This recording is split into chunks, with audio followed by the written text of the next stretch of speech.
हो या ना हो, खाविंद की नाशुक्री भी एक तरह का कुफ्र है और एक कुफ्र दूसरे कुफ्र से कम होता है। इस बाब में अबू सईद रज़ियल्लाहु अन्हु ने हज़रत सल्लल्लाहु अलैहि वसल्लम से रिवायत किया। हमसे बयान किया अब्दुल्ला बिन मुसलमा ने, उन्होंने इमाम मालिक से, उन्होंने जैद बिन असलम से, उन्होंने अता बिन यसार से, उन्होंने इब्ने अब्बास से कि हज़रत सल्लल्लाहु अलैहि वसल्लम ने फरमाया, और मैंने एक दोज़ख में देखा, क्या देखता हूँ, वहाँ औरतें बहुत हैं, वो कुफ्र करती हैं। लोगों ने कहा, क्या अल्लाह का कुफ्र करती हैं? आपने फरमाया, खाविंद का कुफ्र नाशुक्री करती है और एहसान नहीं मानती। अगर तू एक औरत से सारी उम्र एहसान करे, फिर वो कोई बात तुझसे देखे तो कहने लगती है, मैंने तो तुझसे कभी कोई भलाई नहीं पाई।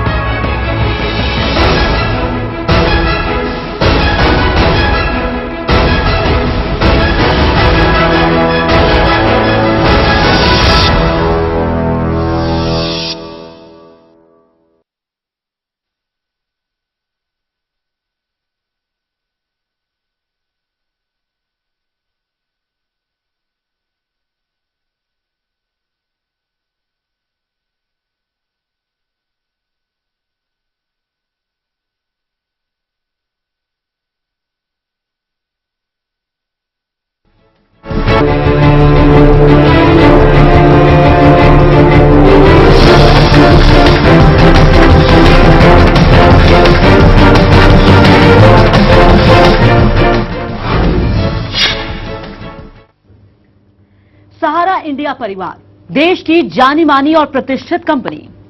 कर्मचारियों के हिसाब से रेलवे के बाद सबसे बड़े समूह होने का दावा करने वाली ये कंपनी कई क्षेत्रों में दखल रखती है। बहुत कम वक्त में ही इस कंपनी ने ढेर सारी उपलब्धियां हासिल की हैं और इसका सबसे बड़ा आधार है इसकी पैरा बैंकिंग इकाई, जो देश भर में फैले अपने शाखा कार्यालयों के माध्यम से ये निवेशकों से वित्तीय लेन देन का काम करती है। और इस तरह कई आकर्षक योजनाओं के माध्यम से यहां लाखों निवेशकों के हजारों करोड़ रुपए जमा होते हैं। लेकिन अब कुछ निवेशक सहारा इंडिया की विश्वसनीयता पर ही सवाल खड़े कर रहे हैं। जी हां, नमस्कार, मैं हूं नेहा माहेश्वरी और मैं हूं राम मोहन शर्मा और आप देख रहे हैं हमारा खास कार्यक्रम सहारा के बेसहारा।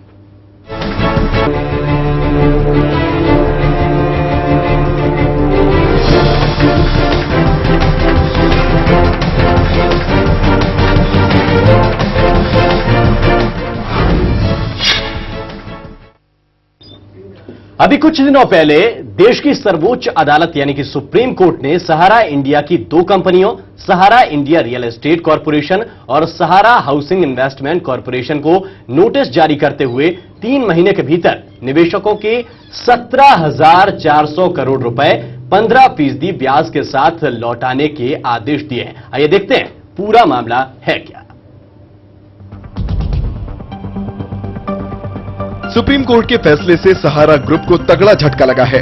सर्वोच्च न्यायालय ने सहारा समूह की रियल एस्टेट कंपनी को निर्देश दिया कि वो अपने निवेशकों को 15% ब्याज के साथ 17,400 करोड़ रुपए वापस लौटाए, जिसके लिए कोर्ट ने सहारा ग्रुप को 3 महीने का समय दिया है।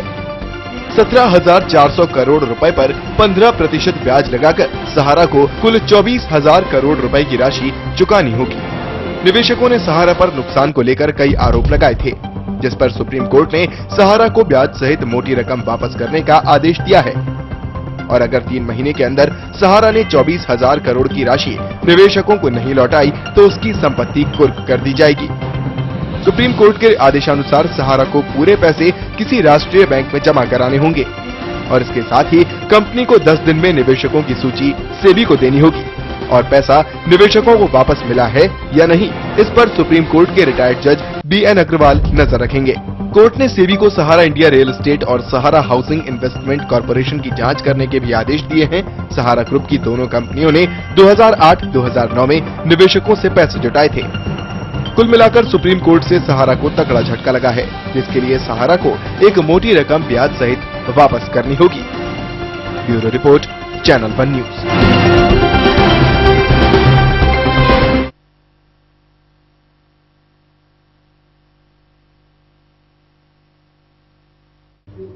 तो बिल्कुल आपने देखा कि पिछले दिनों सहारा को सुप्रीम कोर्ट से झटका लगा। इसी बीच सहारा इंडिया के कुछ निवेशकों ने हमसे संपर्क किया और हमें ये बताया कि उनके साथ धोखा हुआ है और कंपनी उनके पैसे उन्हें वापस नहीं कर रही। आइए आपको दिखाते हैं ये पूरा वाकया।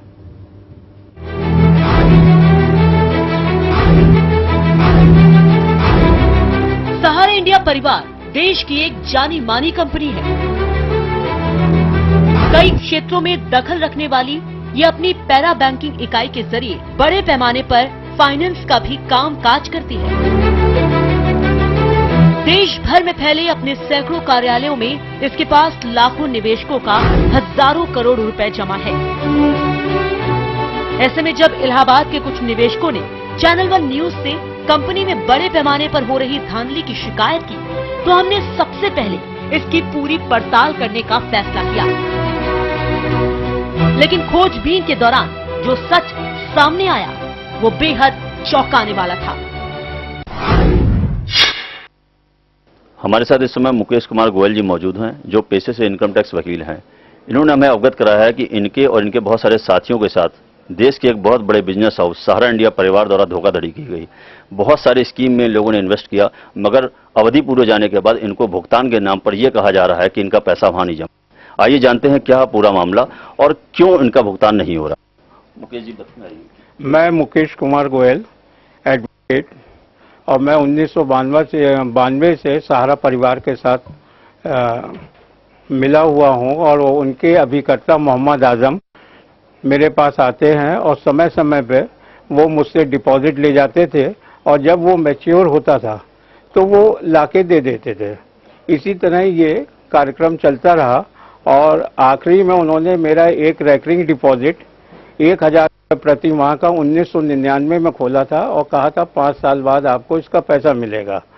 इसी के साथ उन्होंने मेरा एक 2 लाख का फिक्स डिपॉजिट, उन्होंने कहा था कि इस समय कंपनी को पैसे की आवश्यकता है, इसलिए वो 12% ब्याज पे आपसे इन्वेस्ट करा रही है और 2 साल में ये आपको 2,48,000 से ज़्यादा पैसा मिलेगा।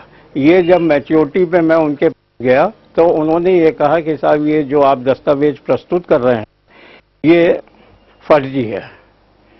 और जब हमने ये मोहम्मद आजम से भी संपर्क किया, उस समय तक मोहम्मद आजम के यहाँ अभिकर्ता था और उसने कहा नहीं साहब इसका पैसा आपको मिलेगा। और फिर उसके बाद से मोहम्मद आजम गायब हो गए। उसके बाद मैंने मानसरोवर में जो इनकी शाखा है वहाँ भी कंप्लेंट की, फिर इनकी लखनऊ में कपूरथला में इनका हेड ऑफिस है वहाँ कंप्लेंट की। वहाँ से मेरे पास एक पत्र आया कि आपकी शिकायत पे कार्रवाई हो रही है और तुरंत आपको अवगत कराया जाएगा। ये मामला 2005-06 का है और तब से आज तक मैंने कई दफ़े फ़ोन किए, उनको लेटर डाले, मगर किसी भी चीज़ का उन्होंने कोई लिखित जवाब नहीं दिया। बस फ़ोन पे यही कहते रहे कि आपकी उस पर कार्रवाई हो रही है और आपको अवगत कराया जाएगा।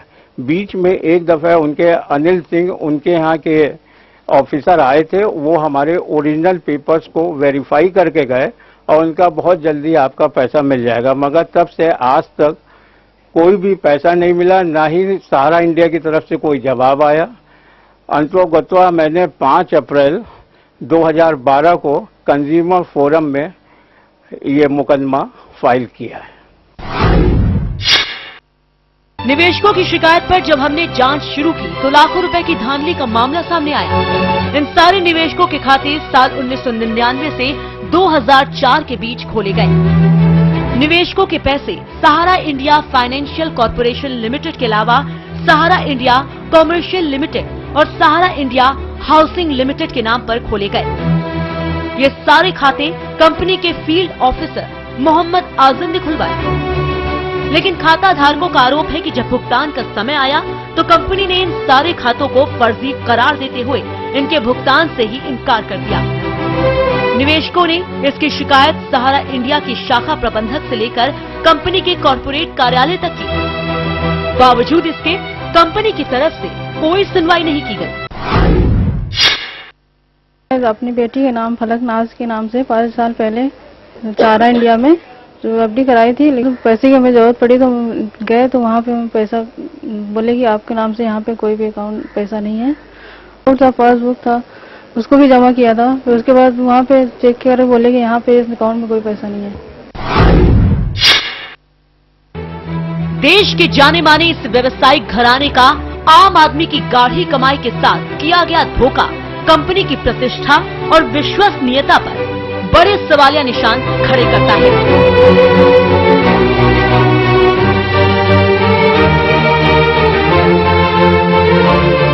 ऐसे में जब हमने पूरे मामले की और भी गहन पड़ताल शुरू की तो एक एक करके कई चौंकाने वाले सच सबके सामने आने लगे। Report channel one news. तो ये सच है एक बड़े ग्रुप का। जी हां, हम सहारा ग्रुप की बात कर रहे हैं और ये धोखाधड़ी का मामला सामने आया है। निवेशकों की शिकायत के बाद जो हमने पड़ताल की उसके बाद ये सारी जो हकीकत है, जो सच्चाई है, वो सबके सामने आ पाई है। फिलहाल इस पूरी धोखाधड़ी की कानूनी पहलू की अगर हम बात करें, इसी पर चर्चा करने के लिए हमारे साथ अधिवक्ता मृणाल कुमार जी मौजूद हैं। मृणाल जी, आपका बहुत बहुत स्वागत है चैनल वन न्यूज में। मृणाल जी, इस पूरी रिपोर्ट को आपने देखा, निवेशकों की जो दर्द है, उनकी परेशानी और जो उनके साथ धोखाधड़ी हुई है उसे भी आपने सुना। प्रथम दृष्टया इस पूरे मामले को देखने के बाद क्या कहेंगे आप? प्रथम दृष्टया ये साफ पता चलता है कि it's a case of criminal breach of trust. जी, अगर आपने किसी पे ट्रस्ट किया है और अपनी कोई संपत्ति या धन या किसी भी प्रकार का सामान किसी को सुपुर्द करते हैं तो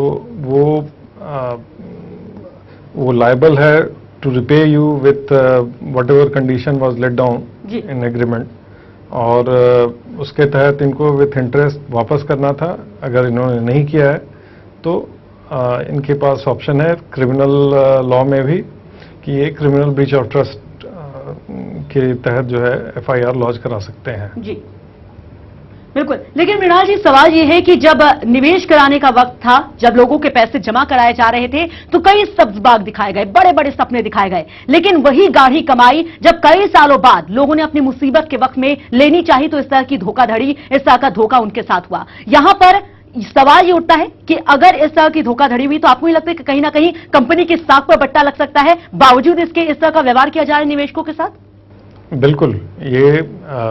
हम ये जितने भी निवेशक हैं वो हमेशा ये सहारा के ब्रांड इमेज पे भरोसा करते हैं, बिल्कुल, जिसके तहत जो है सो इतने जैसा कि हमने देखा इन दो केसों में जिनका आपने अभी मेंशन किया था, तो जैसा कि 17,300 करोड़ इन लोगों ने बहुत एक दो इशू में ही ये रियलाइज किया। इसके अलावा बहुत सारे इश्यूज इनकी आई, बहुत सारे स्कीम्स आए जिसमें अब तो लगता है कि काफ़ी ज़्यादा धन इन्होंने इन्वेस्टर से लिया हुआ है जी। और तो वैसे में इनकी जवाबदेही ज़्यादा बनती है कि जो भी इन्वेस्टर इन पे भरोसा करते हैं जी, तो उनके भरोसा को ये ना तोड़ें और पैसे को विथ इंटरेस्ट वापस करें।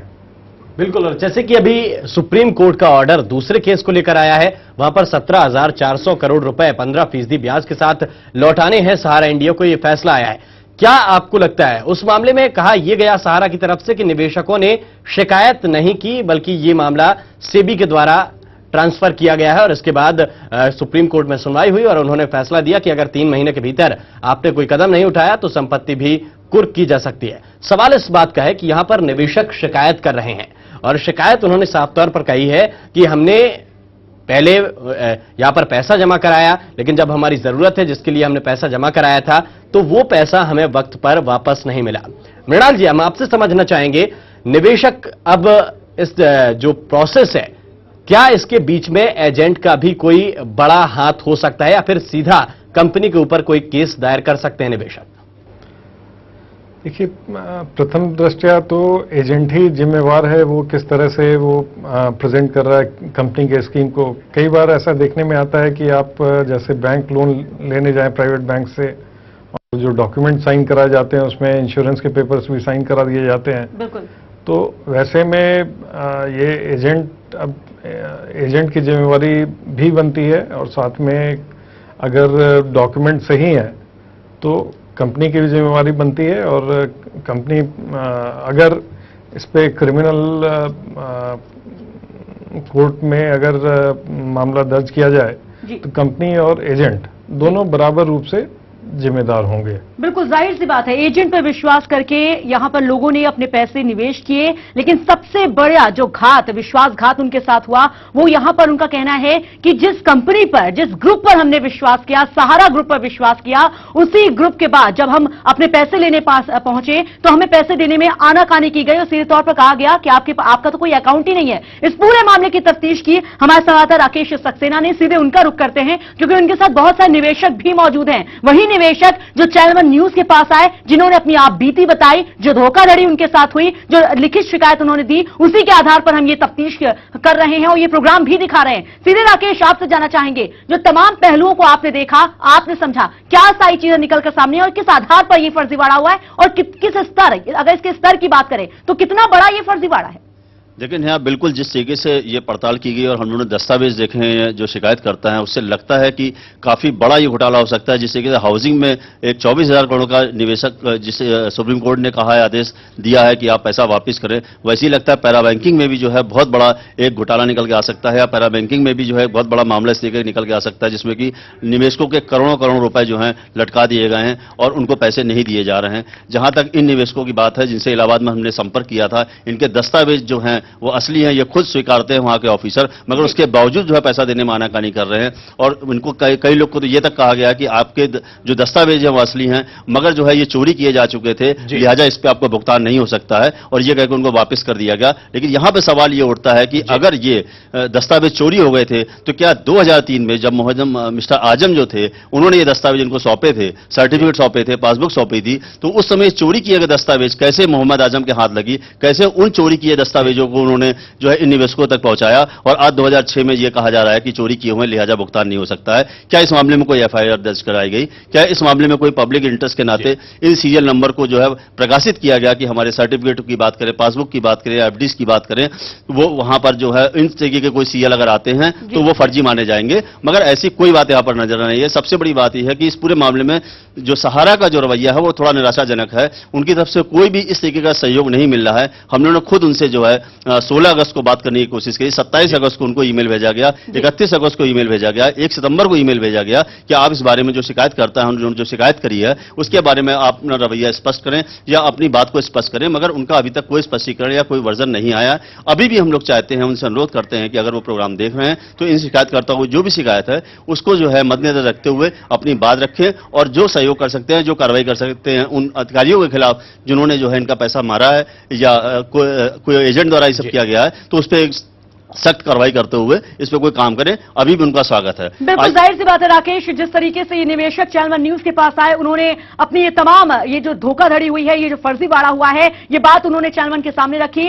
उनका पक्ष तो हम सबके सामने रख रहे हैं, लेकिन साथ ही साथ सहारा ग्रुप की तरफ से कोई अधिकारी इस पूरे मामले पर क्या सफाई देना चाहता है, क्या बोलना चाहता है, वो भी अपना पक्ष रखें। इसके लिए भी लगातार चैनल वन न्यूज लगातार उनसे संपर्क साधने की कोशिश कर रहा है। बकायदा हमने मेल किया, बकायदा उनसे मिलने भी पहुंचे, बकायदा उन्हें कॉल भी किया, लेकिन अभी तक उनकी तरफ से कोई पक्ष नहीं रखा गया है। हम यहां कहना चाहेंगे कि इस प्रोग्राम को देखने के बाद अगर सहारा ग्रुप अपना पक्ष रखना चाहता है, उनके अधिकारी कुछ बोलना चाहते हैं, तो चैनल वन न्यूज वो भी बात प्रसारित करेंगे। बहरहाल इस समय हमारे साथ एक दर्शक जुड़ गई हैं, मंजुला श्रीवास्तव जी।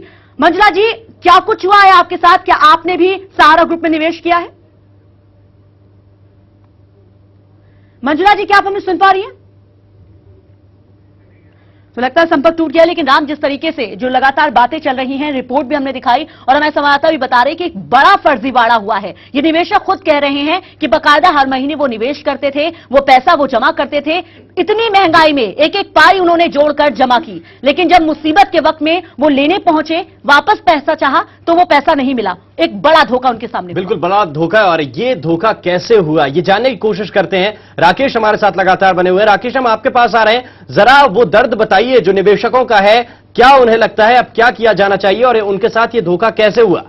जी बिल्कुल, देखिए जहां तक निवेशकों की बात है, इन्होंने जो बातें बताई हैं, जो दस्तावेज सौंपे हैं, उससे ये तो स्पष्ट हो जाता है कि इनके साथ वाकई में बहुत बड़ा धोखा हुआ है। बहुत गाढ़ी कमाई इन्होंने इसलिए लगाई थी कि समय पड़ने पर, जरूरत पड़ने पर जो है वो पैसा मिलेगा उनको और वो आवश्यकता अनुसार जो है खर्चा किया जा सकता है। मगर मैच्योरिटी के समय में जिस तरीके से धोखा हुआ, बाकायदा जो दस्तावेज हैं उसी को फर्जी करार दे दिया गया। और इस मामले में जिस तरीके से नकारात्मक रवैया बराबर जो है इलाहाबाद के जो ब्रांच मैनेजर हैं या रीजनल मैनेजर हैं, जिनसे संपर्क किया गया, इन लोगों ने लगातार संपर्क किया, उनका रवैया रहा वो और ज्यादा निराशा जना था, जिससे कि काफी ये हताश हो चुके थे और आखिरकार पिछले 6 साल से लगातार लड़ाई लड़ने के बाद 6 साल से जो लगातार संघर्ष है वो किया जा रहा है। आपको राकेश 1 मिनट रुकना चाहेंगे, हमारे साथ मंजुला श्रीवास्तव जी जुड़ी हुई हैं। मंजुला जी, आपसे जानना चाहेंगे, आपने निवेश किया सहारा में, क्या हुआ आपके साथ? जी हाँ जी हाँ हेलो जी, बताइए। हेलो जी, पूरा मामला आप समझाइए, हेलो। क्या हुआ आपके साथ? हेलो, क्या मेरी आवाज जा रही कि नहीं? बिल्कुल बिल्कुल मंजुला हाँ, जी, आपकी हेलो। आवाज हमें सुनाई दे रही है। हम चाहेंगे हाँ, कि आप मेरी आवाज बताएं। पहुंच रही कि नहीं? बिल्कुल, सहारा की किस योजना में आपने पैसे लगाए? हाँ, मैं किसमें बोल रही निवेश हूँ। किया? हेलो, हाँ जी हाँ, मुझे ऐसा है ना, हेलो, मुझे ये कहना है कि बहुत से लोग पैसा ले करके और कंपनी में पैसा जमा नहीं करते हैं और यही लोग जाकर के सहारा को बदनाम करते हैं। और सेबी जैसी ये संस्थाएं हैं, ये जो है पहले परमिशन देती हैं सहारा में इन्वेस्ट करने के लिए और साल 2 साल के बाद ये उसको मना करती हैं, इसको बंद कर देती हैं। पहले किस तरह से इन लोगों ने परमिशन दिया, इन्हीं लोगों के ऊपर ये ब्लेम लगना चाहिए और इन्हीं लोगों के ऊपर ये कोर्ट में ये होना चाहिए जाकर के। सुप्रीम कोर्ट फट से फैसला दे देती है कि 2 साल पहले जो इन्होंने इन्वेस्टमेंट कराया था उसको बंद कर दिया जाए जी, और इन्वेस्टमेंट जिन्होंने किया वो लोग कहाँ जाए? साधारण गरीब आदमी कैसे पैसा जमा करता है? ये लोग फट से 2 साल बाद कह देंगे सारा पैसा वापस कर दिया जाए, क्योंकि ये पहले इन्होंने क्यों परमिशन दिया? जी, और बिल्कुल बिल्कुल मंजुला जी, आपके बिल्कुल मंजुला जी, आपके दर्द को हम समझ सकते हैं, लेकिन अब आप चाहती क्या हैं? क्योंकि आपने भी निवेश किया होगा और शायद यही दर्द सबके सामने निकल कर आ रहा है। हेलो, अब आप चाहती क्या हैं सहारा से? हेलो प्लीज, आपकी आवाज नहीं आ रही। हेलो, तो लगता है कहीं ना कहीं किस तरह की कोई दिक्कत आ रही है, लेकिन मंजुला जी का ये दर्द है जो हम साफ तौर पर देख पा रहे हैं यहाँ पर राम, कि कहीं ना कहीं उनके साथ भी धोखाधड़ी हुई है। उनका सीधे तौर पर ये सवाल है कि अगर इस तरह की कंपनियां इस तरह से धोखाधड़ी अगर करती हैं, 2 साल 3 साल 4 साल बाद निवेश कराने के बाद जब पैसे लौटाने की बात आती है तो इस तरह की धोखाधड़ी होती है, तो इन्हें क्यों अधिकार दिया जाता है? बिल्कुल, निवेश की इजाजत कैसे दी जाती है, ये जरूर सोचने का विषय है। और इस वक्त हमारे साथ शिवा जी जुड़े हुए हैं इलाहाबाद से, ये हमसे बातचीत कर रहे हैं। शिवा जी, आप बताइए कितना, माफ कीजिएगा, शिवम जी हमारे साथ इलाहाबाद से जुड़े हुए हैं। शिवम जी, आप बताइए कितना निवेश आपने किया है, कौन सी पॉलिसी के अंतर्गत आपने निवेश किया है और क्या आपका केस है, क्या आपको धोखा मिला है? देखो, मैं आ रहा हूँ। हेलो जी जी सर, हेलो हेलो जी, हेलो, लगता है किस तरह की कोई दिक्कत आ रही है, लेकिन हम अपने दर्शकों को लगातार बता दें कि ये कार्यक्रम तो हम दिखा ही रहे हैं, लेकिन साथ ही साथ अगर आपके साथ भी धोखाधड़ी हुई है, अगर आपके निवेश किए पैसे आपको वापस नहीं मिल रहे हैं, आपके पास भी कोई शिकायत है, तो आप हमें कॉल कर सकते हैं, आप हमें मेल भी कर सकते हैं। लगातार टीवी स्क्रीन पर वो तमाम नंबर फ्लैश हो रहे हैं, फोन उठाइए, हमें कॉल करिए अगर आपके साथ भी इस तरह की धोखाधड़ी हुई है। फिलहाल सीधे रुक करते हैं राकेश का। राकेश, अब हम चाहेंगे जो निवेशक आपके साथ बैठे हैं, जो तमाम लोग दूर दूर से यहां पर आए हैं चैनल वन के पास और अपनी आवाज अपनी बात रखने के लिए, हम चाहेंगे कि आप उनसे बात करें, उनसे पूछें कि कब उन्हें पता चला कि उनके साथ ये धोखा हुआ है। जी नेहा जी, हमारे साथ विकास जैन बैठे हुए हैं, हम उनसे जानना चाहेंगे कि आखिरकार उन्होंने कैसे सहारा में निवेश किया, किसके माध्यम से वो सहारा में निवेश करने गए और कब उनको पता लगा कि पूरा मामला उनके साथ हुआ है कि पैसा उनको नहीं मिल रहा है। जी, मैं विकास जी, मेरे फादर इन लॉ ने सहारा पे कुछ ज्यादा ही भरोसा था। वो पिछले 20 साल से उस पर भरोसा कर रहे थे। 1992 से उन्होंने दुनिया भर की काफी स्कीमें अपने नाम से, अपनी मेरी मदर इन लॉ के नाम से, मेरी वाइफ के नाम से ले रखी थी दुनिया भर की, और उनको अपने जो भी वो इन्वेस्ट करते थे उसका उनको मिल भी रहा था, जो भी पैसा रिटर्न मिल रहा था। तो अब वो उस एजेंट पे, उस कंपनी पे कुछ ज्यादा ही भरोसा कर चुके थे। लेकिन सन 1999 से लेकर 2003 तक उन्होंने जितना भी इन्वेस्ट किया उसका सारा उनके पास स्टेशनरी थी प्रॉपर, उनके पास सब कुछ डॉक्यूमेंट्स भी थे। जब वो मैच्योरिटी का समय आया, जब उसका पैसा लेने गए तो पता चला कि ये सारे डॉक्यूमेंट्स तो सही हैं, लेकिन वो उनके पास ऐसा कोई पैसा आया ही नहीं। उनके डॉक्यूमेंट्स देखने के बाद सहारा को ये पता चला कि उनके डॉक्यूमेंट्स चोरी हो गए। आप समझिएगा, 1999 से लेके 2003, मतलब 5 साल तक, 4 से 5 साल तक के डॉक्यूमेंट्स हमारे पास आते रहे और उनके हिसाब से वो सारे डॉक्यूमेंट्स नकली हैं। क्या ये आप भरोसा कर सकते हैं? हम बिल्कुल नहीं कर सकते। 2007 में जब मेरी शादी हुई तब मुझे इसके बारे में पता चला, तब से मैं इसके पीछे पड़ गया था। मैंने सहारा में कर्तव्य काउंसिल में काफी इसकी कंप्लेन करी, जहां पर मुझे ये बताया गया कि आपकी कंप्लेन हमारे पास दर्ज है, हम लोग उसको देख रहे हैं, आपके डॉक्यूमेंट सारे सही हैं, हमें खुद भी नहीं पता ये कैसे हुआ, हम उस एजेंट के खिलाफ कार्रवाई कर रहे हैं। मेरा बस इतना ये कहना कि मैंने कंपनी के भरोसा करके इन्वेस्ट किया, एजेंट कंपनी का ही था। अब ये कंपनी की जिम्मेदारी है कि वो उसको देखे। मैंने सहारा के काफी बड़े अधिकारियों से भी बातचीत करी जिन्होंने इस पे ध्यान भी देने की कोशिश की, लेकिन उन्होंने कहा कि उन्होंने ध्यान, उसके बाद उन्होंने भी पल्ला झाड़ना शुरू कर दिया कि हम नहीं कुछ कर पा रहे हैं इसके अंदर। जी मैंने हर जगह इंटरनेट पे भी मैंने काफी कुछ किया, तब मुझे जाके चैनल, अब पिछले 6 साल में अब मुझे पता चला कि चैनल 1 के बारे में मुझे पता चला। मैंने उनको अप्रोच करने की कोशिश करी और आप लोगों के यहां से मुझे बहुत अच्छा रिस्पॉन्स मिला। तो उसके बाद मैं अब ये मुझे लग रहा कि यहां से मेरी बात शायद वो लोग दोबारा सुन सके, और अगर हम लोग सही हैं तो हमारा पैसा पूरा वापस करिए जी, क्योंकि हमने जब अपने पूरी खून पसीने कमाई इसमें लगा रखी है आपके यहाँ। जी विकास जी यहाँ पे मैं आपको रोकना चाहूंगी। विकास जी, जिस तरीके से आपने बताया कि कैसे आप इस कंपनी के संपर्क में आए, आपके पिताजी बहुत विश्वास करते थे सहारा पे और इसी के बाद उन्होंने निवेश किया, कई सालों तक आप निवेश करते रहे, लेकिन बाद में आपको पता चला कि आपके साथ धोखा हुआ है। यहां पर एक बड़ा सवाल यह है कि तमाम कंपनियां हैं, अगर आज की डेट की हम बात करें तो बहुत सारी ऐसी छोटी छोटी कंपनियां हैं, बहुत सारी बड़ी बड़ी कंपनियां हैं जो निवेश करवाती हैं, लेकिन धोखाधड़ी भी बहुत हो रही है। क्या आपने या आपके पिता ने एक बार भी नहीं सोचा कि जिस कंपनी पर वो विश्वास कर रहे हैं वो धोखा नहीं करेगी या आपका पैसा कहीं जाएगा नहीं, आपको वाकई में मिल जाएगा? क्या एक बार सोचा नहीं था आपने? मैडम, सहारा एक बहुत बड़ी ब्रांड इमेज है, कोई छोटी मोटी कंपनी नहीं है जी। सहारा की खुद ही ब्रांड वैल्यू बहुत अच्छी है, लेकिन जिस कंपनी से आप पिछले 20 साल से आप जुड़े होते हो, 1992 से आपने 2000 तक आपको जितना भी आपने 1997 तक जो भी किया, आपको उसका प्रॉपर रिटर्न आपके घर तक आ रहा था। उसके बाद आपका एक फैमिली बन जाते हो। बिल्कुल, सहारा हमारी एक फैमिली टाइप की होगी थी उस समय तक जी। तो अगर मैं बोलूं कि मुझे अपने पापा पे विश्वास नहीं, अपनी फैमिली पे विश्वास नहीं, तो वो गलत कहा जाएगा जी। तो हम उस पर ट्रस्ट करने लगे। तो सहारा का मेरे ख्याल से कोई भी ये नहीं कह सकता कि सहारा एक ब्रांड वैल्यू नहीं है जी। तो सहारा पे एक आंख बंद करके हमें भरोसा था। मेरे ख्याल से यही हमारी सबसे बड़ी गलती थी कि हमने सहारा पे विश्वास किया जी। तो आप ये समझिए, आप खुद सोचिए कि 1997 2003 के बीच में हमारे पास कम से कम ऐसे 25 से 30 डॉक्यूमेंट्स हैं हर महीने के, हर साल के अलग अलग, और वो बोल रहे कि सारी स्टेशनरी चोरी हो गई हमारे दिखने के बाद जी। तो मैंने काफी कुछ पता किया, इंटरनेट पे डाला, तो मुझे काफी रिस्पांस भी आए जी। जिसमें एक रिस्पांस ये भी था कि एक सहारा के एम्प्लॉय ने मुझे रिस्पांस किया कि उसने जो मुझे बातें बताई, लेकिन हालांकि मेरे पास लिखित में ऐसा नहीं है, लेकिन जो उसने फोन में मुझे बताया कि साहब ये एजेंट का नहीं है साहब, ये बहुत बड़े बड़े अंदर कर्मचारी घुसे हुए हैं, सबकी घुसपैठ है, ये मिल के किया गया है। आप क्योंकि एक आदमी अकेले स्टेशनरी इतनी साल चोरी नहीं कर सकता है जी। ये सिर्फ कंपनी के बड़े बड़े अधिकारी इसमें मिले हुए हैं, तो आप कुछ नहीं कर सकते उसके अंदर। मतलब उन्होंने साफ मुझे ये फोन करके बोला गया है जी।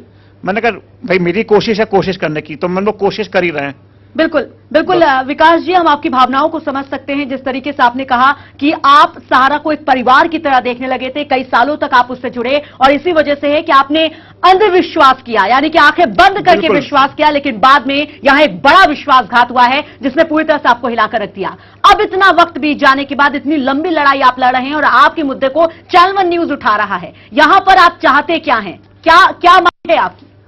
मैं चाहता हूं यही कि आप सहारा वालों से फिर से कहता हूं कि वो उन्होंने ऑलरेडी मेरे डॉक्यूमेंट सारे देख रखे हैं, जिन्होंने उन्हें वेरीफाई भी कर दिया, दोबारा वो देखें और देखेंगे अगर सही है तो प्लीज मेरा पैसा जो भी आज तक का आपका रिटर्न बनता है वो मुझे हिसाब से वापस किया जाए। मैं उससे ज्यादा कुछ भी नहीं चाह रहा हूं, मेरा पैसा मेरे को वापस मिले जी। और मेरे जैसे काफी ऐसे लोग हैं जिनका पैसा हिसाब से लगा हुआ है, उनको भी न्याय मिलना चाहिए। आप देखिए, सहारा ने अभी सुप्रीम कोर्ट का जो ऑर्डर आया, कल ही आया है ऑर्डर, और आज आप देखोगे सारे न्यूज पेपर में सेकंड लास्ट पेज पे पूरा एक पेज का उनका ऐड आया है जी, कि उसमें वो कह रहे हैं कि हम 1 घंटे में 1 दिन में पूरा पैसा कर देंगे। तो ये इन्होंने सुप्रीम कोर्ट का आदेश आने के बाद क्यों किया? ये पहले कर सकते थे, ये लोग पहले भी तो कर सकते थे, जब तक किसी ने कुछ कहा नहीं, पहले क्यों नहीं कर रहे थे ये लोग? अगर इनकी इतनी अच्छी वैल्यू है, पहले करते, हमें यहां तक आने की क्यों जरूरत पड़ी? हम पिछले 7 साल से क्यों लड़ाई कर रहे हैं? पहले करना चाहिए था इनको, अगर इतने ही स्टाफ हैं तो। आप सोचिए कि हम लोग ये ऐसे नहीं करेंगे कि इतने डॉक्यूमेंट्स हम तो फर्जी नहीं छप पाएंगे ना जी। वो खुद ही आपके सहारा वाले भरोसा कर रहे हैं कि हमारे ही डॉक्यूमेंट्स हैं और हमें लगता है ये चोरी, वो उन्होंने लगा हमें लगता है चोरी हो गए जी। आप क्या कह सकते हैं? आपको सोचिए इसके बारे में। तो हम यही चाह रहे हैं कि सहारा इसको अगर देख रहे हैं तो हमारा पैसा हमारे इंटरेस्ट के साथ जो भी बनता है हमें पूरा वापस करें, जैसे कि हम उनको धन्यवाद कर सके और उनको बोल सके भाई हम आगे से सोच समझ के हमें उन्होंने लेसन दिया है कि आगे हमें क्या करना चाहिए अपनी लाइफ के साथ। बिल्कुल विकास जी, हम आपकी भावनाओं को समझ सकते हैं और जो तमाम सारी बातें चैनल वन न्यूज के माध्यम से आपने दर्शकों के सामने रखी और यहां पर जिस तरीके से आप बार बार कह रहे हैं कि अगर सहारा आपका सारा पैसा लौटा देते तो आप उनका धन्यवाद करेंगे, जाहिर सी बात है आपकी गाढ़ी कमाई है और उन पैसों पर सिर्फ और सिर्फ आपका हक है और हम भी चाहते हैं कि वो पैसे आपको मिलने चाहिए। आपकी तरह और भी बहुत ऐसे निवेशक हैं जो धोखा खाकर बैठे हुए हैं, पूरी तरह से टूट चुके हैं और अब उन्हें एक उम्मीद अगर कोई नजर आती है तो वो चैनल वन न्यूज नजर आ रही है और हम भी पूरी उम्मीद करते हैं कि अगर सहारा ग्रुप के तमाम अधिकारी इस कार्यक्रम को देख रहे हैं, तमाम इन निवेशकों की बातचीत को सुन रहे हैं, तो जरूर आप रिप्लाई दे सकते हैं, जरूर आप प्रतिक्रिया दे सकते हैं। चैनल वन न्यूज उन बातों को भी प्रसारित करेगा। लेकिन जाहिर सी बात है, एक बड़े नाम पर विश्वास किया गया है, एक बड़ा धोखा इन लोगों को मिला है, तो अब सवाल उठता है कि आखिर जनता विश्वास करे तो किस पर करे। यहां पर वक्त हो गया एक छोटे से ब्रेक का और जब ब्रेक के बाद लौटेंगे तो कुछ और निवेशकों के पास चलेंगे और उनसे उनका दर्द जानेंगे और ये भी जानेंगे कि आखिर उनके साथ कैसे धोखाधड़ी हुई।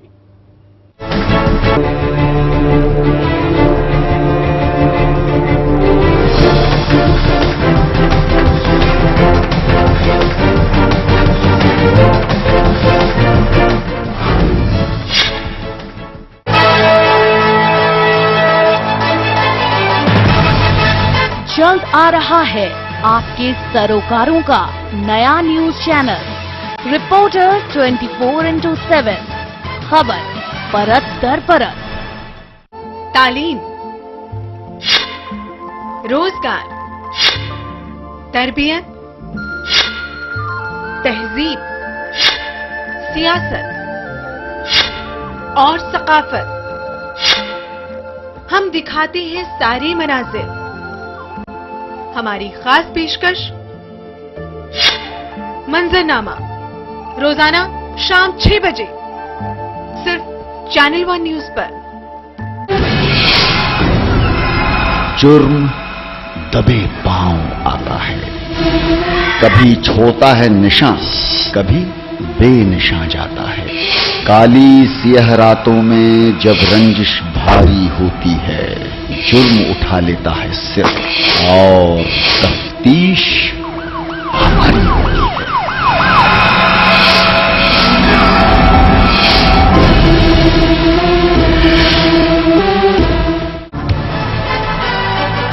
चप्पे चप्पे पर रहेगी हमारी नजर, हर सच को बेबाकी से आप तक पहुंचाने का काम करेगा नया खबरिया चैनल। जल्द आ रहा है राइट न्यूज, सही खबर सही नजरिया।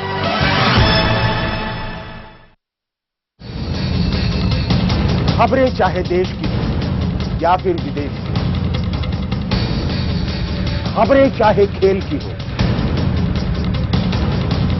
या फिर अर्थ, हम बताते हैं खबरों की हकीकत परत दर परत। देखिए न्यूज लाइन उदय सिन्हा के साथ।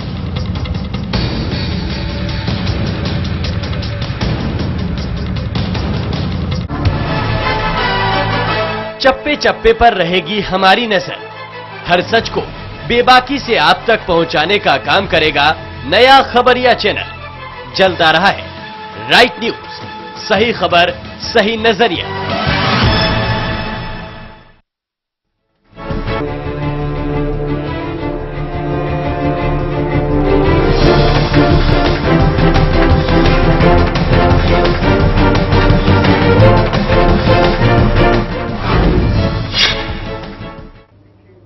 तो ब्रेक के बाद आपका एक बार फिर से स्वागत है चैनल वन न्यूज की इस खास पेशकश सहारा के बेसहारा में। तो लोग बेसहारा हैं, निवेश करने के बाद परेशान हैं, जो रिटर्न पैसा मिलना चाहिए वो मिल नहीं रहा है। हमारे साथ मृणाल जी मौजूद हैं।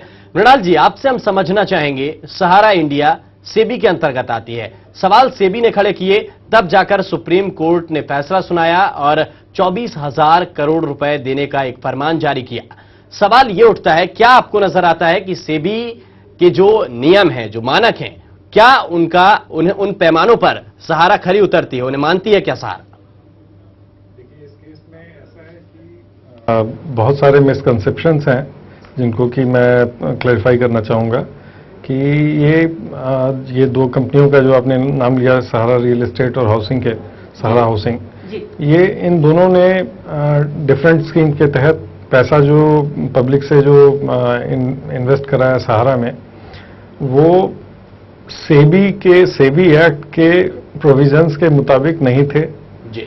और जो रेड हेरिंग प्रॉस्पेक्टस जो इन लोगों ने इशू किया था वो एक मिसलीडिंग सा था, जिससे कि लोगों को ये विश्वास हो कि it's a public issue as per the provisions of SEBI. और सेबी ने इस बात का नोटिस लिया, सुओ मोटो नोटिस लिया। वैसे सहारा का कहना है कि ये इसी तरीके से पहले भी, जैसा कि आज के ऐड में भी आया है, कि पहले भी ये लोग इस तरीके से इन्वेस्ट कराते रहे हैं, तो there was nothing wrong with it. लेकिन साथ में अब जब रेड हेरिंग प्रोस्पेक्टस वाली बात आई तो फिर सेबी ने एक इंक्वायरी कंडक्ट की और इन्वेस्टिगेशन जो उनका जो ब्रांच है उसके तहत जो है उसमें सहारा की भी सारी जो आपत्तियां थी वो रखी गई। और उसके बाद सेबी ने ये पाया कि ये it was not in accordance with the provisions of SEBI act. तो उसके बाद फिर सेबी ने ऑर्डर किया टू रिफंड द मनी, और उस ऑर्डर के खिलाफ फिर ये सिक्योरिटीज अपीलेट ट्रिब्यूनल गए और वहाँ सैट ने भी इनके अपील को नहीं सुना। और उसके बाद सैट ने भी इनको कहा कि ये with in certain time perhaps 4 weeks इनको पैसा वापस करना था। और सैट के ऑर्डर के खिलाफ फिर ये सुप्रीम कोर्ट है और सुप्रीम कोर्ट में सुप्रीम कोर्ट ने भी सैट के ऑर्डर को सही ठहराया और उसके बाद फिर ये पैसा वापस करने का सुप्रीम कोर्ट ने ऑर्डर दिया। और इस पूरे सुप्रीम कोर्ट की सुनवाई में एक बहुत इंटरेस्टिंग फैक्ट सामने आया, वो ये कि जब सुनवाई के दौरान कोर्ट ने आदेश दिया सहारा को कि वो अपने सारे property list of property and investment वो सप्लाई करेंगे सेबी को, तो ये सारी बातें जो है प्रेस में आ गई अगले दिन। तो जिसपे सुप्रीम कोर्ट ने बहुत कड़ा रुख अपनाया और ये गाइडलाइंस इशू करने की बात उठी कि how much media is entitled to discuss the issues which is before the court। तो उसके बाद फिर सहारा के ही जो सीनियर काउंसिल जो ऑनरेबल एफ.एस. नारिमन, जिनको हम लोग बहुत हाईएस्ट रिगार्ड है जुडिशरी में, उन लोग एफ.एस. नारिमन ने कहा कि नहीं, इस तरीके की कोई भी गाइडलाइन मीडिया के लिए नहीं होनी चाहिए, ये डेमोक्रेसी के लिए खतरनाक है। तो उसके बाद फिर इस तरह की गाइडलाइन इशू नहीं हुई और उसके बाद फिर तो इस प्रकार से अब ये देखा जा रहा है कि अगर सब जुडिस भी है मामला तो फिर उस पर डिस्कशंस हो सकती है। और अगर इस तरह की गलत काम अगर किसी कंपनी ने किया है तब तो हम और भी ज़्यादा एंटाइटल्ड हैं और ये मीडिया की रिस्पॉन्सिबिलिटी है कि इस तरह का फ्रॉड अगर कमिट कर रही है कोई बड़ी कंपनी तो उसको सामने लाई जा सकती है बात को। बिल्कुल। और इस वक्त हमारे साथ अयूब शेख हसन, हमारे वरिष्ठ संवाददाता मुंबई से फोन लाइन पर मौजूद हैं। अयूब, हम आपसे जानना चाहेंगे क्या इस पर इस वक्त प्रतिक्रियाएं आ रही हैं, क्या जांच चल रही है? देखिए, जहां तक जांच की बात है, सारा इंडिया ग्रुप की बात है, जिस तरीके से सुप्रीम कोर्ट ने जिस तरीके का निर्देश दिया है, साथ ही 24,000 करोड़ रुपया 3 महीने के भीतर सहारा को करना है, वापिस देना है नेशनलाइज्ड बैंक के जरिए। और उसी के साथ ही सुप्रीम कोर्ट ने एक अच्छी बात ये की है कि साथ ही साथ जो है सहारा की जो 2 कंपनियां हैं, सहारा रियल एस्टेट कॉर्पोरेशन और सहारा हाउसिंग कॉर्पोरेशन, इन दोनों भी जो कंपनियां हैं इनकी कड़ाई से जांच हो, किस तरीके से इन्होंने निवेश लिया है। तो हम कह सकते हैं यहाँ पर यदि सीधे तौर पर या कठोर ढंग से यदि इन दोनों कंपनियों की यदि जांच होती है तब सहारा के जो बड़े बड़े लोग हैं, सहारा कर्ताधर्ता है, वो इस मामले में फंस सकते हैं, उनकी गिरफ्तारियां हो सकती है। क्योंकि जिस तरीके से अरबों रुपयों का निवेश अलग अलग कंपनियों के मार्फत सहारा इंडिया ग्रुप ने इस देश में कर रखा है, अपने पास इस देश की जनता का पैसा निवेश किया हुआ है। तो आप समझ सकते हैं कि देश की गरीब जनता का पैसा किस तरीके से बड़े बड़े सपने दिखाकर, यदि हम सपनों की हम जब बात करेंगे तब सहारा रियल एस्टेट कॉर्पोरेशन की भी आप बात करोगे, तब सहारा ने जो है इस योजना के तहत 2 योजनाएं बनाई थी, सिल्वर स्कीम और गोल्डन स्कीम, जिसके तहत 10,000 और 25,000 प्रति निवेशक से पैसा लिया गया था। और तो आप समझ सकते हैं कि 2008 से लेकर 2011 तक 17,400 करोड़ रुपया सहारा की ओर से अपने पास लेना, और उसके लिए जिस तरीके का जो पब्लिक इशू होना चाहिए सेबी के मार्फत वो हुआ नहीं था। तो कई प्रकार की अनियमितता जो थी वो सहारा ने बरती थी, क्योंकि जिस ढंग से पिछले 2 से 3 दशकों से सहारा इस देश में जो पैसा इकट्ठा कर रहा है उस पर अभी तक इस तरीके की कार्रवाई नहीं हो सकी थी, इसलिए जो था वो सहारा के हौसले बुलंद थे। लेकिन जिस तरह से सेबी की भूमिका से या सेबी की मध्यस्थता के साथ साथ सुप्रीम कोर्ट ने जिस तरीके से सहारा को इस तरीके का झटका दिया है, तब आने वाले दिनों में कहीं न कहीं सहारा जो है तकलीफ में आ सकती है। बिल्कुल, जाहिर सी बात है अयूब, ये सुप्रीम कोर्ट से झटका तो लगा है यहाँ पर सहारा को, लेकिन जो और मामले सामने आ रहे हैं, जो शिकायतें चैनल वन न्यूज के पास आई हैं, उन शिकायतों की अगर हम बात करें तो इलाहाबाद से अगर शुरू करें तो इलाहाबाद में सिर्फ अकेले लोग शिकार नहीं बने हैं, बल्कि उत्तर प्रदेश में भी कई मामले होंगे। और अगर पूरे देश की हम बात करें, अलग अलग राज्यों की बात करें, अलग अलग शहरों की बात करें, तो वहां से भी इस तरह के मामले सामने आ रहे हैं, यानी कि कई लोग शिकार बने हैं। और फिलहाल लगातार हम उन तमाम लोगों से अपील कर रहे हैं कि अगर आप भी शिकार बने हैं, आपके साथ भी धोखा हुआ है, आपने भी अगर सहारा में निवेश किया है और आपको आपके पैसे वापस नहीं मिल रहे, तो आप हमें कॉल कर सकते हैं। लगातार टीवी स्क्रीन पर हमारा नंबर फ्लैश हो रहा है। फिलहाल एक दर्शक, एक शिकायतकर्ता हमारे साथ फोन लाइन पर जुड़ गए हैं। अशोक जी, क्या कहना चाहते हैं? अशोक जी, क्या आपके साथ भी हुआ है धोखा? जी नेहा जी नमस्कार, मैं आउट ऑफ कंट्री दोहा से बोल रहा हूँ। जी मैं दोहा से बोल रहा हूँ। मैं बलिया जिले से बिलोंग करता हूँ। जी, शिकायत क्या है आपकी? मैं बलिया जिला से बिलोंग करता हूँ। जी हेलो जी, सवाल अपना रखिए आप, क्या आपको दिक्कत है, कितना आपने निवेश किया और उसका रिटर्न क्यों नहीं मिला आपको? जी मैं सहारा 4 में मैं निवेश किया था, सहारा 4 में 2001 में। उसके बाद पूरा पैसा जमा किया। पैसा जमा करने के बाद हमारा जो है सर्टिफिकेट भी लोग दिया है 5 इयर्स के लिए कि आपका मेच्योरिटी पूरा होगा 15/7/2011 को। जी। अभी वो लोग ये बोल रहे हैं कि आपका कोई डॉक्यूमेंट ही नहीं मेरे पास आया है, क्योंकि जो कि पूरा प्रूफ मेरे पास है। मैं लखनऊ भी कर्तव्य काउंसिल में मैं बात किया, उसका सहारा 4 का देखते हैं विनोद श्रीवास्तव जी, उनको मैं फोन किया। मैं बलिया जिला के अनिल सिंह से भी मैं बात किया। तो ये लोग बोलते हैं आपका पैसा मिल जाएगा, आपका पेपर सही है, सब कुछ सही है, मैं भेजता हूँ, लेकिन 1 साल डिले हो गया सर जी। ठीक है, अभी तक वो लोग बोलते हैं आपका कोई डॉक्यूमेंट ही मेरे पास नहीं आया है। यानी कि पहले ये कहा जाता रहा कि आपके डॉक्यूमेंट्स हैं और आपको थोड़ी देरी से पैसा मिल जाएगा, और अब वो लोग कहते हैं कि आपके डॉक्यूमेंट्स हैं नहीं। हाँ, और बोलते हैं कि हमारे कंप्यूटर में आपका कोई डॉक्यूमेंट्स ही नहीं है। और लखनऊ में बात किया विनोद श्रीवास्तव जो सहारा 4 का देखते हैं, उन्होंने बोला कि आपका सारा डॉक्यूमेंट है यहाँ लखनऊ में, वहाँ भेजता हूँ। वहाँ के मैनेजर से मैं बात करता हूँ, वो बोलते हैं कि आपका कुछ आया ही नहीं है। अभी किस तरीके से ये सोल्यूशन निकाला जाए समझ में नहीं आ रहा है। बिल्कुल, तो आपने भी एजेंट के जरिए आप जुड़े होंगे इस कंपनी से, इस ग्रुप से, क्या उस एजेंट से संपर्क साधने की आपने कोशिश की, उसके बारे में क्या कुछ जानकारी मिली आपको? नहीं, एक्चुअली एजेंट से क्या है, तो एजेंट बंदा अभी छोड़ करके वो सर्विस करने लगा। वो एजेंट अभी छोड़ करके भी दूसरे जगह सर्विस कर रहा है वो। जी ठीक है, तो उसका कुछ पता नहीं चल रहा है, वो मिलिट्री में भर्ती हो गया है।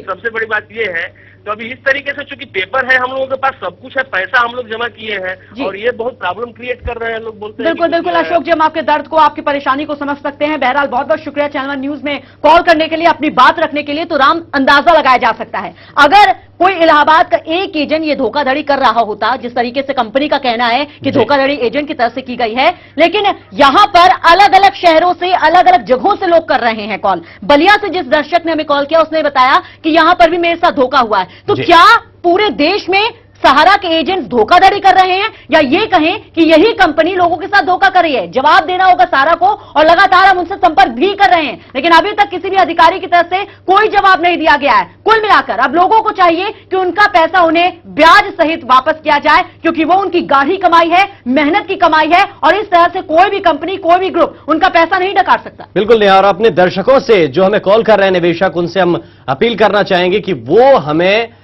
अपने जो डॉक्यूमेंट्स हैं उनके फोटो स्टेट भी भेज सकते हैं, और इस बाबत जो आपका केस है हम उसे आगे लेकर जाएंगे। लेकिन सवाल इसी बात का है कि लोग आखिर भरोसा किस पर करें, जब इतनी प्रतिष्ठित कंपनी जो अपने नाम से बिकती है, उस कंपनी ने अगर इतना बड़ा धोखा किया है। बिल्कुल, हमारे साथ अयूब भी बने हुए हैं। अयूब, अंदाजा लगाया जा सकता है जिस तरीके से सबसे पहले इलाहाबाद से हमारे पास शिकायतें आई, जब तफ्तीश की, जब बातचीत की, तो पता चला लोगों का कहना है, जिन लोगों ने निवेश किया, कि कंपनी की तरफ से यह जवाब आया कि ये एजेंट हमारा काम नहीं करता था और इस एजेंट से हमें लेना देना नहीं। लेकिन अगर सिर्फ इलाहाबाद तक की बात सीमित होती तो समझा जा सकता था। ये तो पूरे देश में जाल फैला हुआ है और एजेंट के नाम पर लोगों के साथ धोखा हो रहा है। आखिर हकीकत क्या है इस कंपनी की?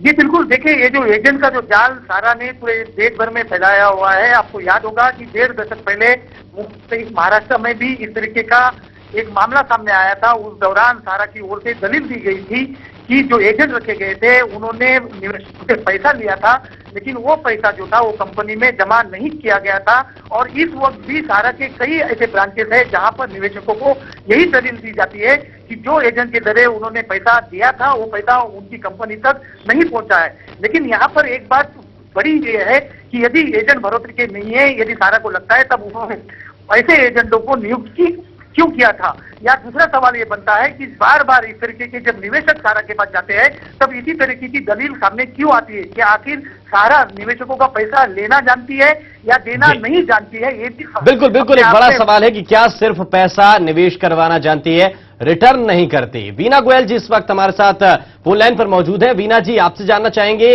क्या आपने कितना पैसा निवेश किया था, कौन सी पॉलिसी थी, और इसके बाद जब रिटर्न आपने मांगा तो क्या जवाब मिला सहारा की तरफ से?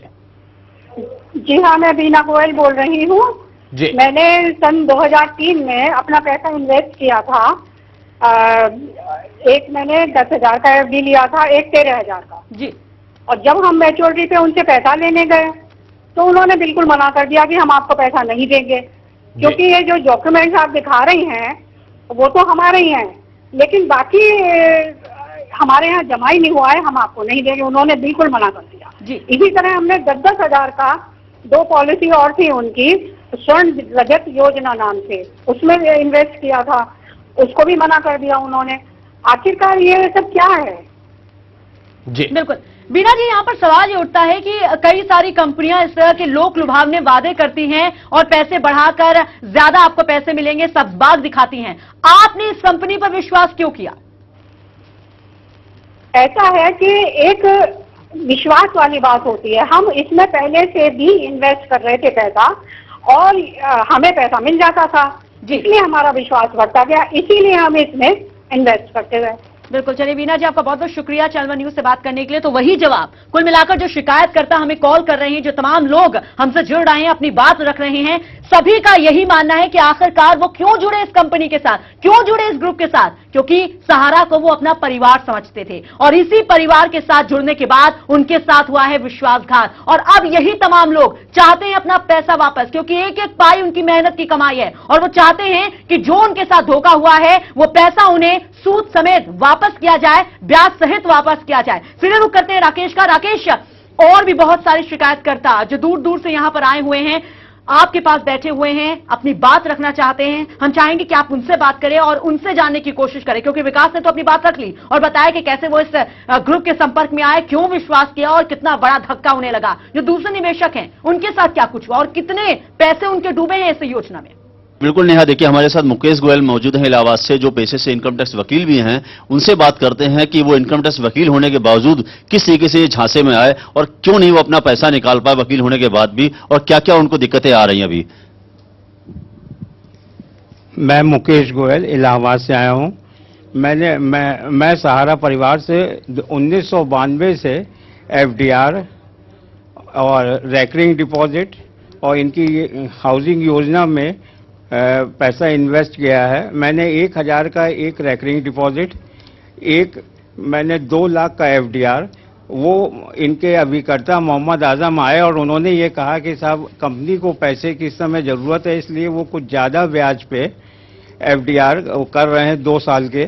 अगर आप 2 लाख जमा करेंगे तो 2,48,000 रुपये आपको 2 साल बाद मिलेगा।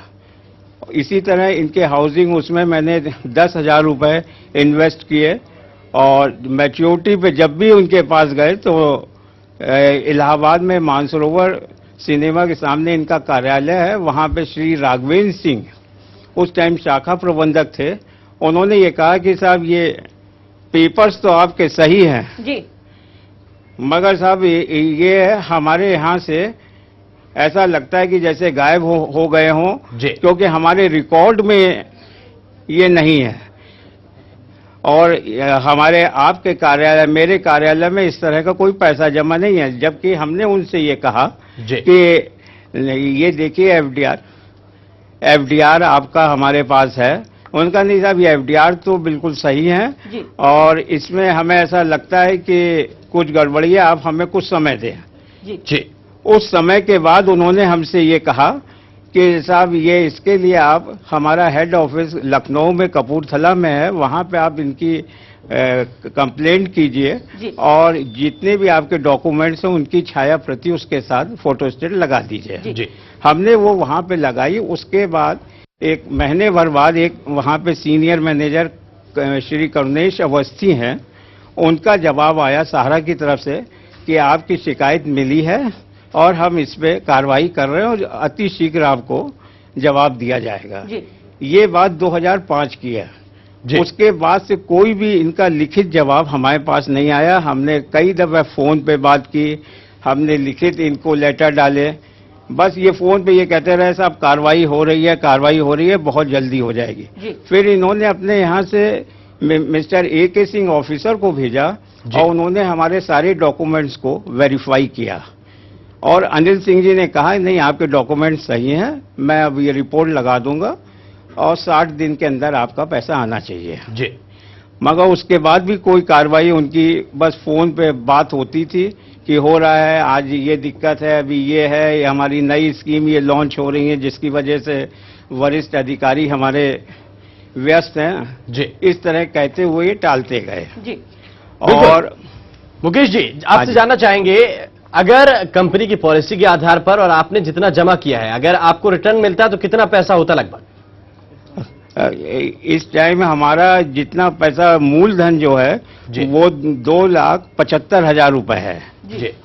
और ये 2005 में ये मैच्योर हो गए हैं, क्योंकि हमने इस हिसाब से अपना पैसा लगाया था कि हमने अपनी बेटी की शादी के लिए इस पैसे को इन्वेस्ट किया था और ये पैसा हमें समय पे नहीं मिला तो हमें बहुत दिक्कत हुई उसकी शादी करने में। बिल्कुल बिल्कुल, हम आपकी दिक्कत को समझ सकते हैं। अपनी बेटी के ब्याह की, अपनी बेटी की शादी के लिए आपने ये पैसा जोड़ा था, लेकिन वक्त रहते ये पैसा आपको नहीं मिला, तो किस तरह की दिक्कतों से आपको दो चार होना पड़ा, इस बात का एहसास हमें है। फिलहाल एक दर्शक हमारे साथ जुड़ गए हैं, एक शिकायतकर्ता हमारे साथ गोंडा से जुड़ गए हैं, बाबर खान जी। बाबर जी बताइए, कौन सी योजना में आपने पैसा लगाया और कितना बड़ा धोखा आपको हुआ है इस ग्रुप के साथ जुड़ने के बाद? जी बाबर जी, क्या आप हमें सुन पा रहे हैं? तो लगता है संपर्क टूट गया है। लगातार जो तमाम लोग हैं जो इस कार्यक्रम को देख रहे हैं, जो चैनल वन न्यूज को देख रहे हैं, वो लगातार हमसे संपर्क कर रहे हैं, संपर्क साधने की कोशिश भी कर रहे हैं, क्योंकि कहीं ना कहीं अब जागने की जरूरत है। अगर आप हमारे इस कार्यक्रम को देख रहे हैं तो आप भी जरा ये जांच लीजिए कि जिस ग्रुप में आपने पैसा लगाया है, जिस योजना में सहारा की आपने पैसा लगाया है, कहीं ऐसा तो नहीं कि आपके साथ भी धोखाधड़ी हुई है और आपको अभी तक पता भी नहीं चला है। बिल्कुल। और इस वक्त अयूब शेख हसन हमारे वरिष्ठ संवाददाता मुंबई से हमारे साथ फोन लाइन पर मौजूद हैं। अयूब, आपसे समझना चाहेंगे, जो केस सामने आ रहा है वो ये है कि डॉक्यूमेंट्स बड़े दफ्तर में नहीं मिलते हैं, यानी कि जो उच्च कार्यालय है सहारा के, वहां पर डॉक्यूमेंट्स पहुंचे नहीं है, जबकि हाथ में जो उपभोक्ता हैं या जो निवेशक हैं उनके हाथ में पूरे के पूरे डॉक्यूमेंट्स रहते हैं और कहा यह जाता है कि आपका जो पंजीकरण है वो है ही नहीं, तो हम पैसा कैसे वापस करें? क्या आपको लगता है कैसे ये धोखाधड़ी होती होगी? अयूब सुन रहे हैं आप हमें? लगता है संपर्क अयूब से टूट गया है। हम कोशिश करेंगे वापस जाने के लिए, लेकिन इस वक्त मृणाल कुमार जी हमारे साथ लगातार मौजूद है। मृणाल जी, यही सवाल आपसे, क्या आपको लगता है कैसे ये धोखाधड़ी होती होगी? क्या सिर्फ एजेंट का रोल है या फिर कंपनी भी इसमें एक महत्वपूर्ण रोल अदा करती है? देखिए, जो मैं भी समाज का अंग हूं और जो मैंने देखा है अभी तक, ऐसे जितनी भी कंपनीज हैं जो चिट फंड एक्ट के तहत रजिस्टर्ड हैं या फिर जो NBFCs हैं, तो इसमें आप कभी भी एग्रीमेंट की प्रॉपर कॉपी कस्टमर्स को नहीं दी जाती। जी। साथ में बोर्ड ऑफ डायरेक्टर में कौन कौन है ये कभी किसी को नहीं पता चलता। और ये अभी 2 कंपनियों के खिलाफ जो सेबी ने जो अपनी इंक्वायरी की और पैसा लौटाने का जो ये किया, तो सुप्रीम कोर्ट में सुनवाई के दौरान सुप्रीम कोर्ट ने वैसे सेबी से भी ये क्वेश्चन किया था कि आपने कितने कंपनियों के खिलाफ इस तरह का एक्शन लिया है, तो शायद बिल्कुल।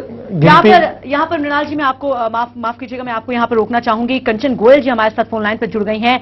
कंचन जी, क्या कहना चाहती हैं आप? सहारा ग्रुप की किस योजना पे आपने पैसा लगाया और कितनी बड़ी धोखाधड़ी हुई है आपके साथ? जमा करवाया था अलग अलग जी। हाँ, हमने भी कई सारी इसमें योजनाओं में अलग अलग पैसा लगाया था। कुछ फिक्स डिपॉजिट करवाए, कुछ रिकरिंग करवाई थी, उनकी एक हाउसिंग सोसाइटी में भी लगाया था।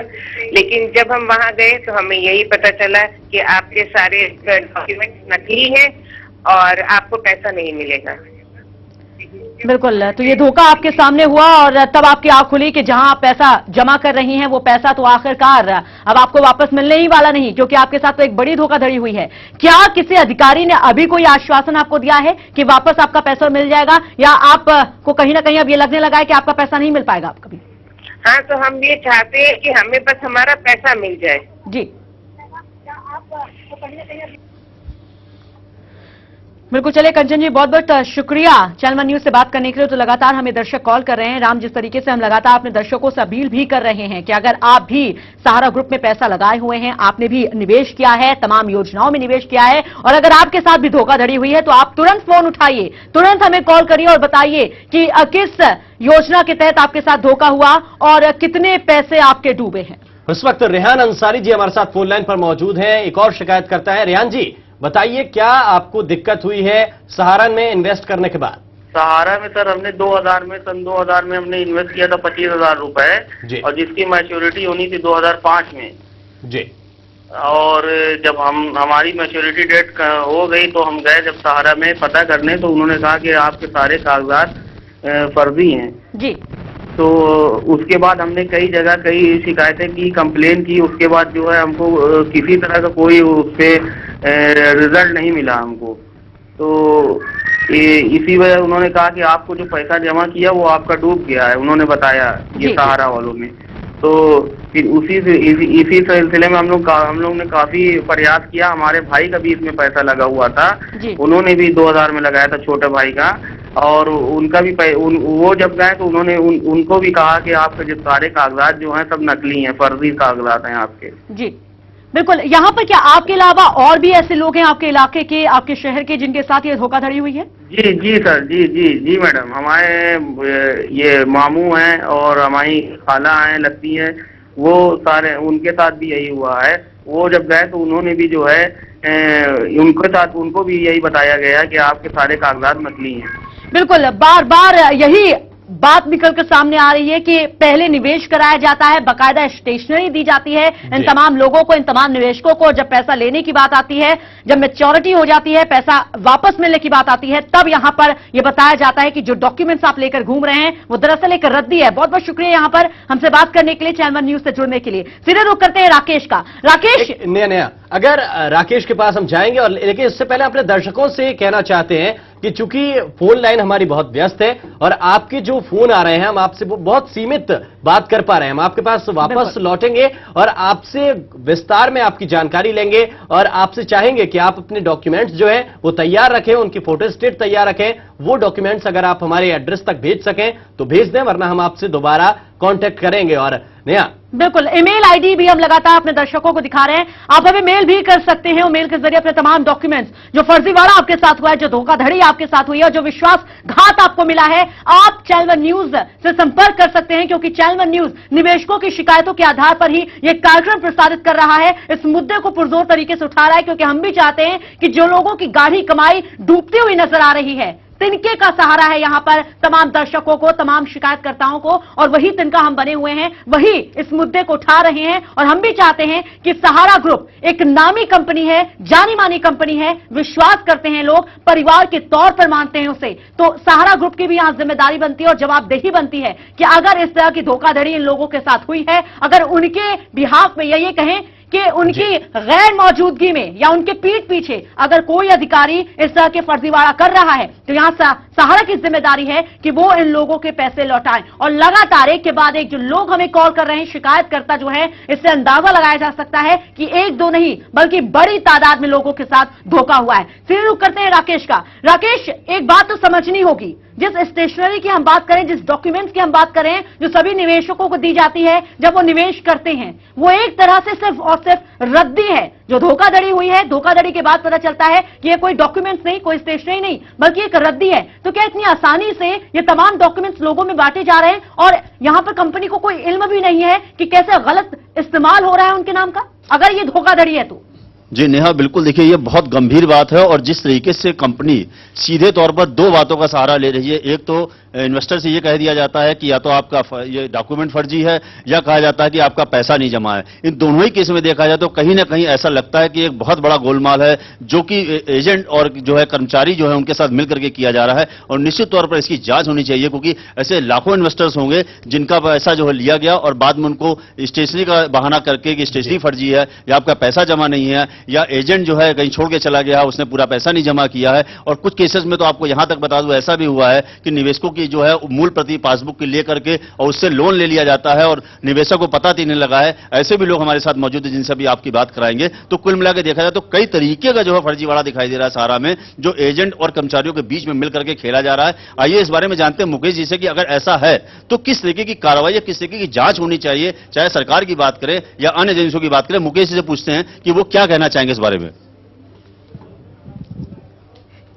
मेरी तो ये राय है कि इसमें भारत के प्रधानमंत्री, वित्त मंत्री, सीबीआई और जो भी जांच एजेंसी बड़ी बड़ी हैं उनमें से किसी को भी इसमें लगाया जाए और सारी ये जड़ से इस बात का पता किया जाए। देखिए, इसमें एक मेन बात ये भी है कि जो मोहम्मद आजम हैं ये सहारा के बहुत ही बड़े एजेंट हैं जी। ये शुरू में थे बहुत छोटे एजेंट, होते होते इलाहाबाद के तो ये सबसे बड़े एजेंट हो गए थे।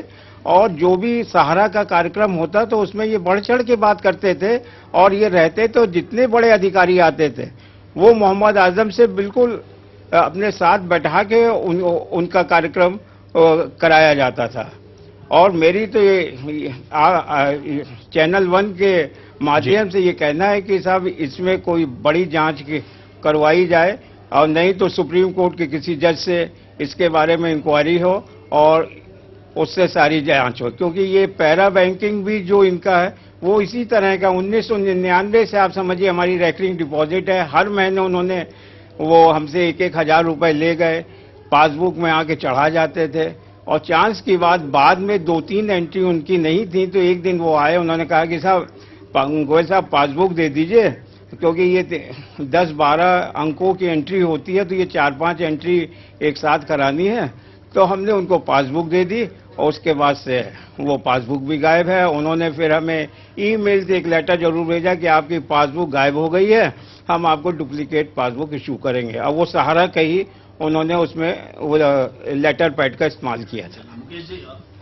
बिल्कुल। और इस वक्त हमारे साथ राजेंद्र मारवा जी दिल्ली से फोन लाइन पर मौजूद हैं। राजेंद्र जी बताइए, आपके साथ क्या धोखाधड़ी सहारा ने की है? राजेंद्र जी, क्या आप हमें सुन रहे हैं? बॉस, मेरे साथ इन्होंने मैं मानसरोवर अपार्टमेंट सेक्टर 5 में। हेलो जी जी जी, आप बोलिए। द्वारका में हूँ, तो हम लोगों के पास इनकी एक सहारा ग्रुप की तरफ से एक लेडी आई। यहाँ बिल्कुल आपसे यहाँ पर एक अपील है कि आप पहले अपने टीवी का जो वॉल्यूम है उसे कम कर लीजिए, क्योंकि यहाँ पर आपको कुछ लोगों को तो रिफंड मिल गया, कुछ को अभी नहीं मिला। जी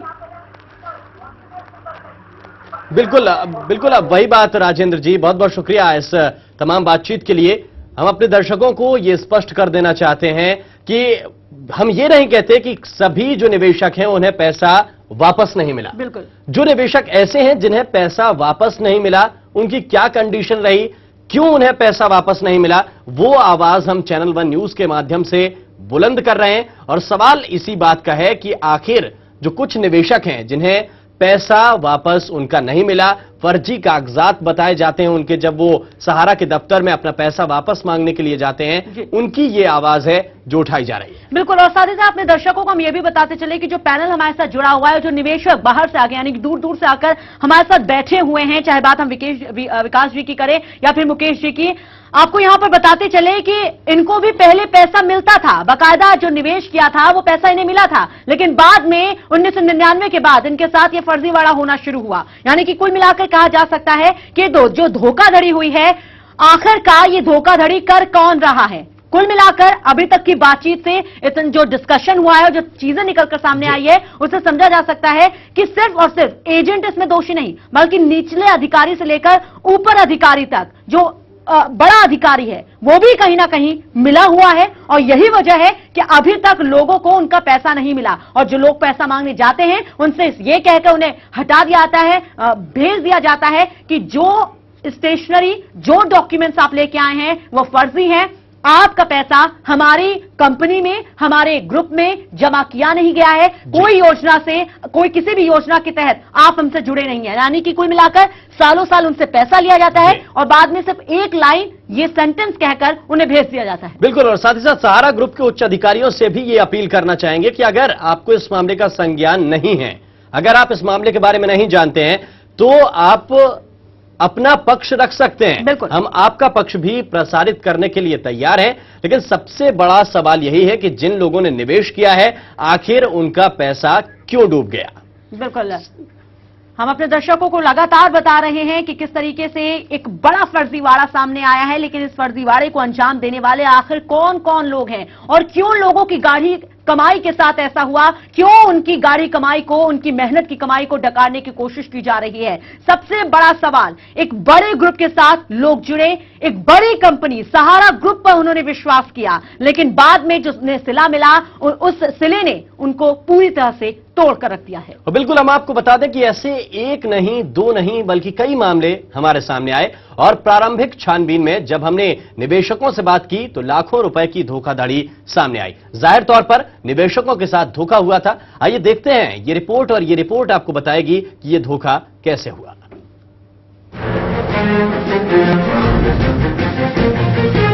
सहारा इंडिया पर धोखाधड़ी का आरोप लगाने वाले एक नहीं, दो नहीं, बल्कि कई निवेशकों ने हमसे संपर्क किया। निवेशकों ने चैनल वन न्यूज से इस मामले में हस्तक्षेप करने की गुहार लगाई। इनका आरोप है कि सहारा इंडिया के एजेंट्स ने विभिन्न आकर्षक योजनाओं का झांसा देकर इनसे लाखों रुपए जमा कराए, लेकिन सालों बीत जाने के बाद भी कंपनी इनका भुगतान नहीं कर रही, और तो और इनके खातों को ही जाली करार दे रही है। ऐसे ही कई लोगों में से एक है बीना गोयल। सन 2003 में कुछ डिपॉजिट कराया था। ये आजम जो थे ये आते थे हमारे घर पे और डिपॉजिट ले जाते थे, लेकिन जब इस मैच्योरिटी टाइम आया, उन्होंने जो है ये कह के रिजेक्ट कर दिया कि ये यहाँ के एफडी है ही नहीं। तब उनसे बात की गई तो उन्होंने बोला कि ये एफडी तो यहीं के हैं, लेकिन हमारे यहाँ कोई डिपॉजिट नहीं है, तो हमको कोई पैसा नहीं मिला। जब तब से आज तक हम संघर्ष ही कर रहे हैं। कई बार उनको लेटर लिखा है सहारा वालों को, कई बार बात की है फोन पे। जब जब उन्होंने कहा कि आप जो है यहाँ पर कंप्लेंट अपनी करिए, ये करिए, तो हम लोग लखनऊ तक गए, लेकिन उन्होंने इस पे कोई भी ध्यान नहीं दिया। बीना गोयल ने 27 जून 2003 को 23,000 रुपए 15 महीने के लिए फिक्स किए, जबकि 31 मई 2003 को इन्होंने सहारा रजत योजना के माध्यम से 20,000 रुपए जमा कराए।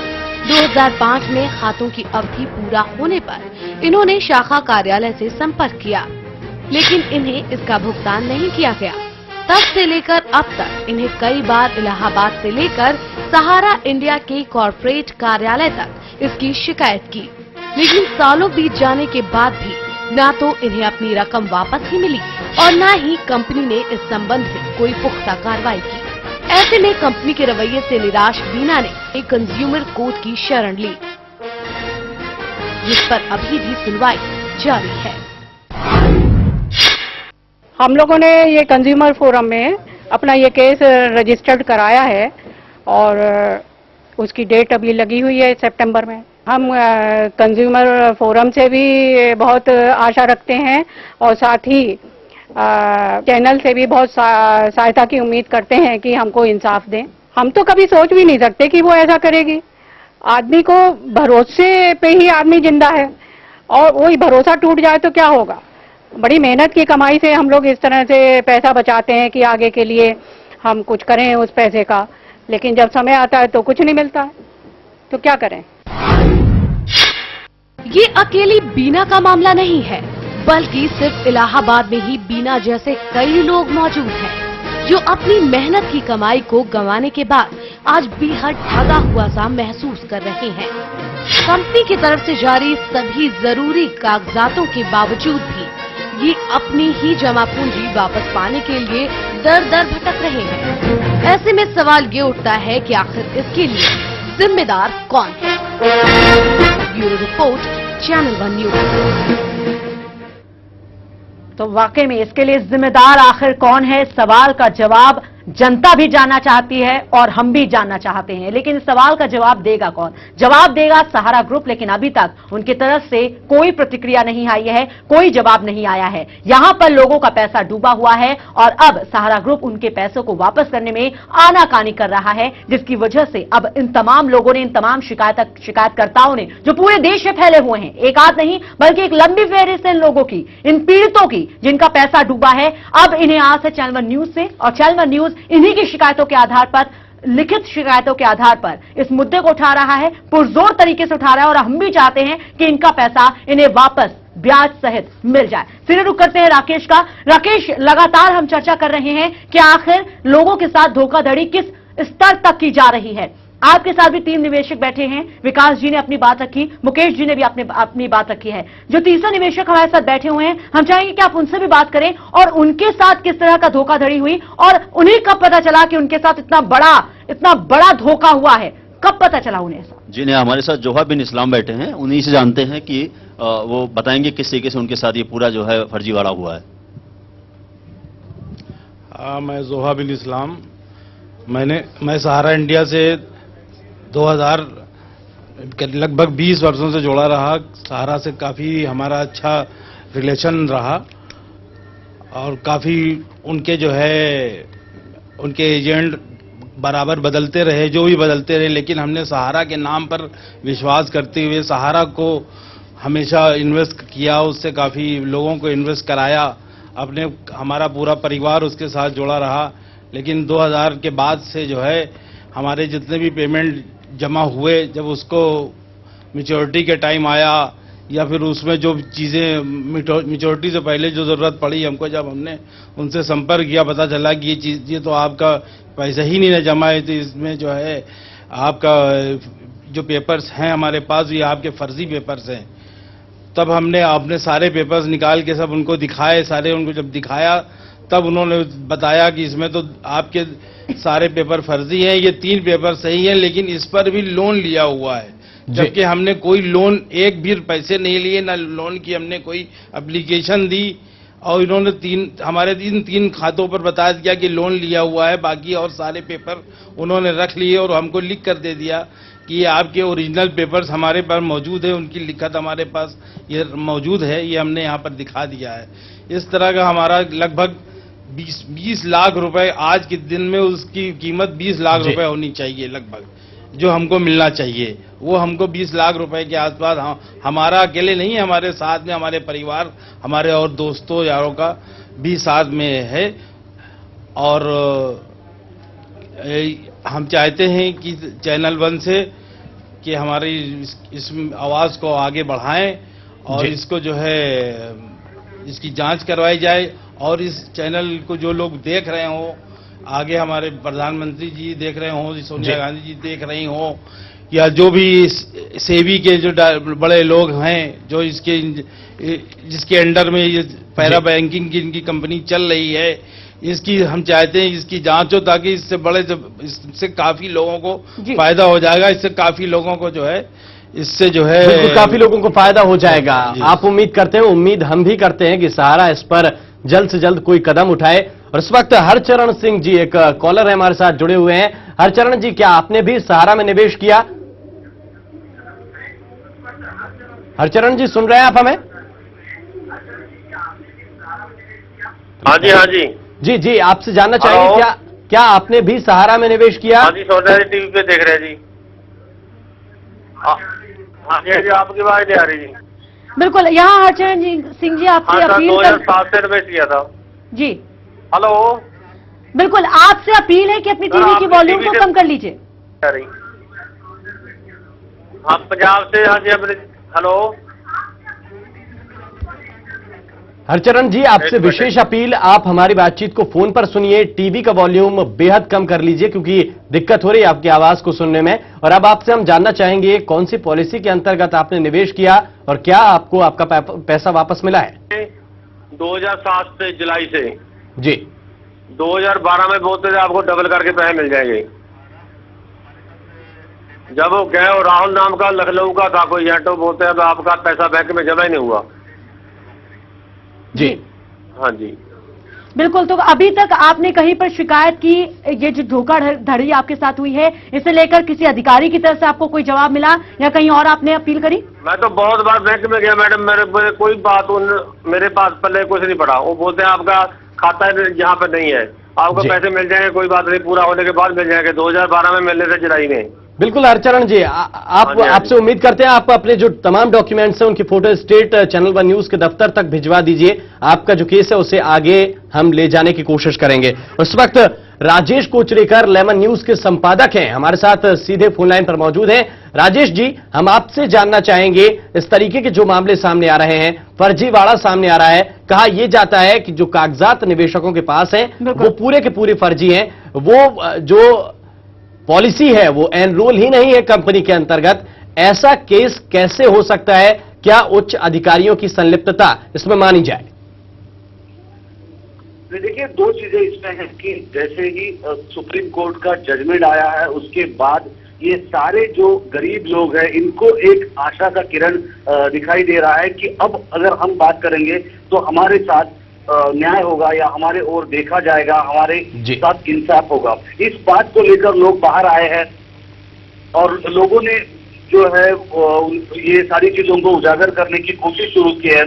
शायद अब ये जो है ये खतरे की घंटी सहारा के लिए बजना शुरू हुआ है। बात लखनऊ की हो, उत्तर प्रदेश की हो, झारखंड की हो, बिहार की हो, महाराष्ट्र की हो या राजस्थान, आंध्र प्रदेश, तमिलनाडु, देश के किसी भी राज्य की हो, तो इस तरह से जो सहारा का जाल पूरे देश भर में फैला है, अब ऐसा समय आया है कि ये सारे ये जाग जाएंगे और जागने के बाद लोग अपने न्याय के लिए गुहार लगाएंगे। तब न्याय व्यवस्था हो, पुलिस प्रशासन हो या सरकार हो, इन पर दबाव आने के बाद इन सारी चीजों पर पर्दा उठ सकता है। और जो भी सारी फर्जी चीजें हैं, आप मुझे ये बताइए कि जिस तरह से ये कहते हैं कि ये चीजें जो है ये नकली है, ये चीजें जो है फर्जी है, तो जब इनको ये पता था कि इस तरह से व्यवस्था जो है उनकी ध्वस्त हो चुकी है या ऐसे कागजात लेकर मार्केट में लोग घूम रहे हैं, तो क्यों नहीं इन्होंने किसी चीज की तहकीकात की? ये आज एक सवाल उठ रहा है। बिल्कुल। अब ये देखना है कि इस तरह की जो चीजें उठी है वो चीजें और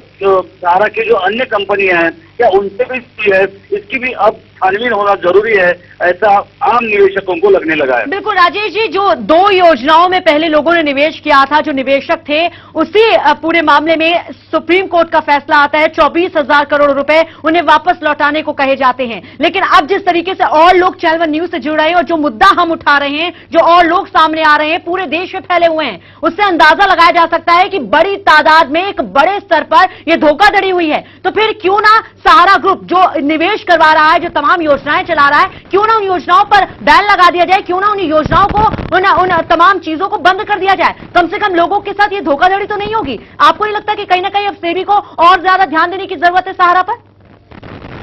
देखिए, इसमें 2 चीजें हैं। जैसे कि सुप्रीम कोर्ट का जजमेंट आया है, उस जजमेंट के बाद पूरे देश भर के मीडिया ने सहारा के पॉलिसी को, सहारा के रणनीति को और सहारा के जो आका है उनको भी बहुत बेरहमी से पीटा है।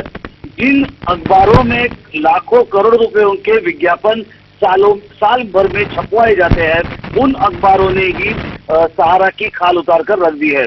अब बात यह है कि जैसे देखा जाए ये सारी चीजें जो है, आप जो कह रहे हैं कि 2 कंपनियों के साथ जुड़ा हुआ ये मामला है, अब जैसे 2 कंपनियों का मामला आगे आया है, अन्य जो कंपनियां हैं उनके मामले या उनके साथ हुए जो भ्रष्टाचार या घोटाले हैं वो सामने की बात कई लोगों ने यहाँ पर स्पष्ट कर दी है।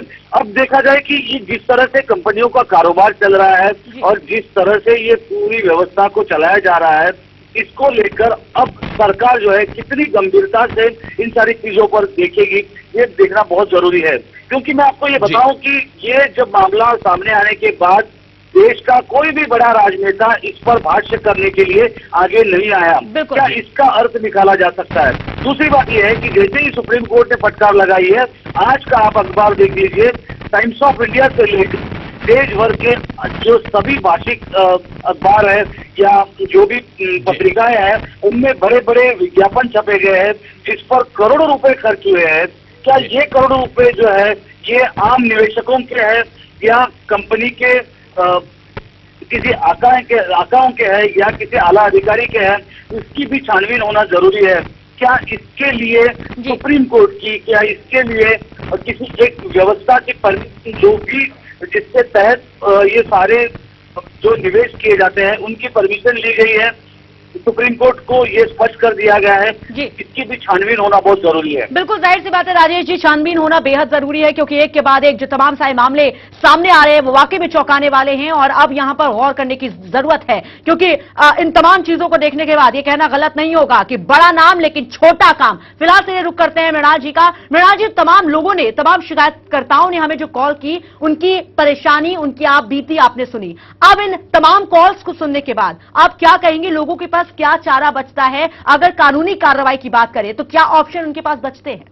देखिए, जो बातें सामने आ रही हैं उससे ये पता चल रहा है कि लोग कंज्यूमर कोर्ट अप्रोच कर रहे हैं, लेकिन जो ये कंज्यूमर प्रोटेक्शन एक्ट है जिसके तहत ये कंज्यूमर कोर्ट्स बनी हुई हैं, तो ये समरी ट्रायल वाले कोर्ट्स हैं। ये डिटेल में इनके पास जो एविडेंस लेट डाउन करने का मैकेनिज्म नहीं है और ये जो मामला जो बन रहा है उसमें जो फर्जी डॉक्यूमेंट्स हैं इसमें इन्वेस्टिगेशन की जरूरत है और ये क्रिमिनल कोर्ट ही इस तरह के केस में अप्रोप्रिएट कहिए फाइंडिंग जो है कर सकती है और जो दोषी हैं उनको सजा दे सकती है। ये कंज्यूमर केस का मामला मेरी समझ से नहीं है, इसमें क्रिमिनल कंप्लेंट होनी चाहिए और जो है एफआईआर और इसके साथ जिस तरीके से आपने बताया कि जो तमाम दर्शक हमें कॉल कर रहे हैं वो बता रहे हैं कि कंज्यूमर कोर्ट में उन्होंने यहां पर कह सकते हैं अपील की है, लेकिन अगर कंज्यूमर कोर्ट में अपील नहीं की जा सकती तो फिर उनके पास चारा क्या बचता है? कहां जाएं वो, कहां अपील करें ताकि उन्हें इंसाफ मिल सके? क्या ऑप्शन उनके पास? ये अब एक तो ये भी बात सामने आ रही कि जैसा सहारा की तरफ से तो कोई वर्सन नहीं आ रहा है जी। तो वैसे में इनके जो एजेंट्स हैं उनका भी रोल जो है संदेहास्पद लग रहा है। तो इस तरीके से जो जहां पर जो इन्वेस्टर हैं वो लोकल पुलिस स्टेशन में कंप्लेंट कर सकते हैं और जो है क्रिमिनल कोर्ट इस पे कॉग्निजेंस ले सकती है और जो है इस पे एविडेंस लेट डाउन करके कोर्ट जो है दोषियों को सजा दे सकती है, क्रिमिनल कोर्ट जी जी। और साथ में एक बात और मैं बताना चाहूंगा कि जो पूरे देश में इस तरह की जो रेगुलेटरी बॉडीज हैं वो उनका कंट्रोल शायद ऐसे संस्थाओं पे नहीं है। तो ये तो सहारा तो बहुत ही बड़ी कंपनी है, ऐसा अक्सर देखने में आता है कि बहुत सारी छोटी कंपनियां जो हजारों करोड़ सैकड़ों करोड़ लोगों का लेकर के रातों रात भाग जाती हैं और जो है और बहुत सारी तो पब्लिक इशू ला करके भी, जैसे कि एक सीआरबी ग्रुप था आज से 10 साल पहले, वो करीब 1000 करोड़ रुपया लोगों का लेकर के वो सारे लोग भाग गए थे जी। तो इस तरीके से जो मैकेनिज्म है, जो रेगुलेटरी बॉडीज हैं, वो उनका लैक्स जो ये एटीट्यूड है कि ये या जो ये लोग प्रॉपर इन्वेस्टिगेशन, अब जैसे अब आप देखेंगे कि अब इन्फोर्समेंट डायरेक्टरेट है वो छोटे छोटे केसेस के लिए वो अपनी सारी जो है इन्वेस्टिगेशन स्टार्ट कर देती हैं। जैसे अब ये बाबा रामदेव का मामला है। लेकिन जी यहाँ पर मृणाल जी, जिस तरीके से अभी आपने ऑप्शन बताया हमारे दर्शकों को कि वो अपने जो तमाम जहां पर वो रहते हैं वहां के पास के थाने में जाकर, पुलिस स्टेशन जाकर एफआईआर दर्ज करा सकते हैं, लेकिन अभी आपने भी इस बात को स्वीकार किया और ये पूरी जनता भी जानती है, देश की जनता जानती है कि सहारा एक बड़ा नाम है, सहारा ग्रुप एक बड़ा नाम है और इसी नाम पर विश्वास जनता ने किया है। लेकिन इस नाम के पीछे कितनी ताकत होगी, ये बड़ा नाम क्या कुछ कर सकता है, इस बात को भी जनता समझती है। यहां पर बहुत सारे ऐसे लोग जिनसे हमारी बातचीत हुई, जो शिकायतकर्ता चैनल वन न्यूज आए, उन्होंने ये तमाम सारी चीजें बताई। उनसे पहला सवाल यही हमारा था कि क्या आपने पुलिस स्टेशन जाकर एफआईआर दर्ज करवाई। उनका साफ तौर पर कहना था कि ये सूख वाली कंपनी है, ये ताकतवर कंपनी है और हमारी कोई नहीं सुनता। तो अब ऐसे में क्या ऑप्शन बचता है उनके सामने? ऐसे में अगर पुलिस कंप्लेंट लॉन्च नहीं कर रही है तो ये लोकल कोर्ट अप्रोच कर सकते हैं, जो मजिस्ट्रेट की कोर्ट होती है, वहां पे ये सीआरपीसी के तहत जो है कंप्लेंट अपना लॉन्च करा के और कोर्ट के डायरेक्शन पर पुलिस को स्टेटस रिपोर्ट दे करके और एफआईआर लॉन्च करना पड़ता है। इसमें इनके पास ये ऑप्शन तो हमेशा ही खुला है। ये जो क्रिमिनल कोर्ट, जो मजिस्ट्रेट की कोर्ट है, वहाँ पे ये अपना कंप्लेंट फाइल करा सकते हैं और वहाँ से जो है इनको, मेरी समझ से ये कुछ रिलीफ मिलना चाहिए।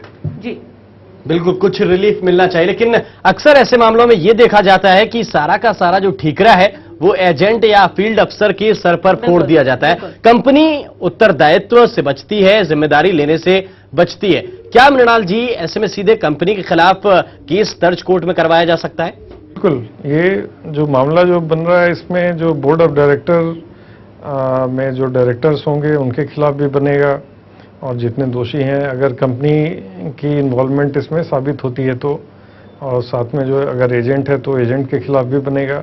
तो जितने भी लोग हैं वो सारे लोगों के खिलाफ एफआईआर लॉन्च होगा। Criminal breach of trust, fraud, इन दोनों के दोनों सेक्शंस के तहत।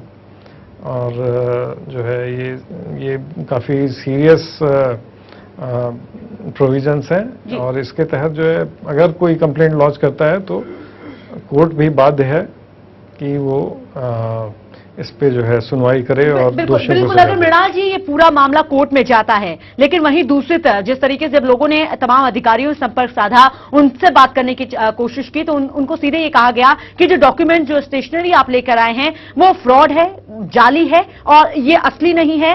मतलब कुल मिलाकर झाड़ने की कोशिश की गई, पल्ला झाड़ने की कोशिश की जा रही है। अगर ऐसा ही कुछ कोर्ट में भी होता है तो क्या अधिकारियों की इन बात को वाकई में प्रमुखता से लिया जाएगा? क्या ये पॉइंट वाकई में गौर करने वाला है? और क्या सिर्फ ये कहकर कि स्टेशनरी हमारी नहीं है, स्टेशनरी हमारी है लेकिन पूरी तरह से जाली है, क्या ये कहकर कंपनी अपना पल्ला झाड़ सकती है?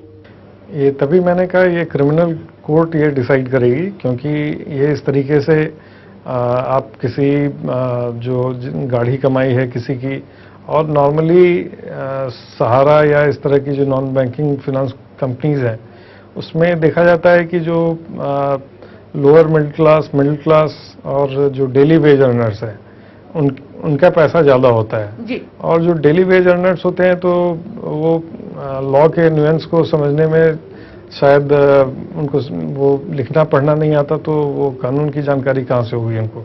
तो वैसे में अब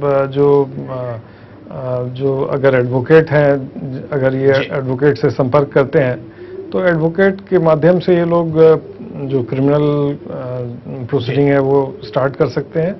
और कोर्ट बिल्कुल कॉम्पिटेंट है, क्रिमिनल कोर्ट बिल्कुल कॉम्पिटेंट है इनके खिलाफ एक्शन लेने को। साथ में मुझे ऐसा लगता है कि इस तरह से पब्लिक मनी इन्वॉल्व है तो शायद सेबी का भी रोल बनता है जी। और एनफोर्समेंट डायरेक्टरेट भी मनी लॉन्ड्रिंग एक्ट के तहत जो है कार्रवाई कर सकती है। बिल्कुल, सेबी और ईडी भी इसमें महत्वपूर्ण रोल अदा कर सकती है। हमारे साथ अमित इस वक्त लखनऊ से फोन लाइन पर मौजूद है। अमित, आप बताइए आपका केस क्या है, क्या आपके साथ भी धोखाधड़ी हुई है? अमित, आप बताइए आपका केस क्या है? अमित, क्या आप टीवी पर सुन रहे हैं? आपसे गुजारिश ये है कि आप लगभग 3-4 साल पहले सर मैंने इन्वेस्ट किया था 2.5-3 लाख रुपए।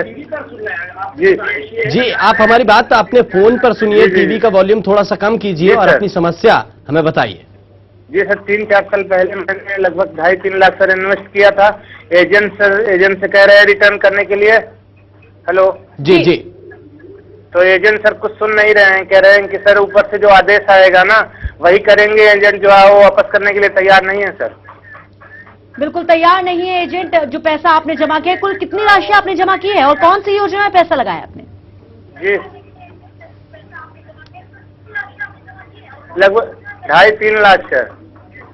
बिल्कुल, चलिए बहुत बहुत शुक्रिया अमित जी हमें फोन करने के लिए। तो अंदाजा लगाया जा सकता है कि अगर जिस तरीके से लोग हमें कॉल कर रहे हैं, अपनी शिकायत यहाँ पर हमें बता रहे हैं, 2.5-3 लाख रुपए, लाखों रुपए एक आम इंसान, एक मिडिल क्लास इंसान अगर ये अपनी पाई जमा करके जोड़ रहा है और जोड़ता है सोच के साथ कि उसे उसकी ये मेहनत की कमाई आने वाले वक्त में, उसके बुरे वक्त में काम आएगी, लेकिन ऐसा होता नहीं है, बल्कि ये पता चलता है कि कोई तो उसका पैसा डकार कर बैठा हुआ है। और बिल्कुल साथ साथ बात यह है कि सिर्फ 2.5 लाख का आप निवेश करते हैं, जिसके बदले कंपनी आपसे कहती है कि आपको 5 लाख मिलेंगे, 6 लाख रुपए मिलेंगे। तमाम ऐसे जो सवाल हैं वो यहां पर खड़े हो रहे हैं। लेकिन साथ ही साथ नया सवाल एक ये भी खड़ा हुआ है जी। सहारा अगर अपने आप को यहां पर पाक साफ साबित करना चाहता है और ये बताना चाहता है कि एजेंट की गलती है या कुछ बीच में अधिकारी हैं जो पैसा कमाने की कोशिश कर रहे हैं, तो क्या आपको नहीं लगता कि सहारा को खुद ऐसे मामलों में संज्ञान लेकर केस दर्ज करवाने चाहिए? बिल्कुल जाहिर सी बात है, लेकिन इसके साथ ही साथ यहाँ पर और गौर करने की जरूरत है। जिस ग्रुप की हम बात कर रहे हैं, सहारा ग्रुप कई योजनाएं चला रहा है, लोगों को सब्जबाग दिखा रहा है, लोगों को उसकी जो गाढ़ी कमाई है, दिन दुगनी रात चौगनी करने का बात कही जा रही है। यहाँ पर सोचने वाली बात है, ऐसी बहुत सारी कंपनियां हैं और इस तरह से जो लोगों के निवेश कराए जाते हैं, क्योंकि सरकार भी कहती है कि लोग निवेश करें, क्योंकि वक्त रहते उनको उनका पैसा मिल सकता है, बुरे वक्त में वो पैसा काम आ सकता है, इसलिए सरकार की तरफ से भी अपील की जाती है। लेकिन यहां पर एक नियम बना है कि जो पैसे किसी भी ग्रुप में अगर लगाए जाते हैं, यानी कि निवेश जनता करती है, वो पैसा, उस पैसे का 80% हिस्सा आरबीआई में जमा किया जाता है और 20% हिस्सा कंपनी अपने पास रखती है। लेकिन यहां पर सहारा ग्रुप के मामले में यहां सब कुछ उल्टा है। 20% आरबीआई अपने पास पैसा रखी हुई और 80% कंपनी ने आपके पास पैसा रखा हुआ है। तो कुल मिलाकर अंदाजा लगाया सकता है कि जो मानक हैं उनकी भी यहां धज्जियां उड़ाई जा रही हैं पूरी तरह से। बिल्कुल, इस वक्त शिव कुमार मुंबई से हमारे साथ एक कॉलर जुड़े हुए हैं। शिव कुमार जी, आप बताइए क्या समस्या है आपकी? महीना उठ गई कंपनी उठ गई है जी। अभी भी चालू कितना बढ़ते महीना बढ़ते हो जी। आपने कितना निवेश किया है, आपसे जानना चाहेंगे आपने कितना निवेश किया है और क्या आपको रिटर्न मिला है? हेलो जी। हेलो, बिल्कुल, क्या आप हमें सुन पा रहे हैं? यहां पर आपसे जानना चाहेंगे कि किस योजना में आपने पैसा लगाया और कब आपको पता चला कि आपके साथ धोखाधड़ी हुई है?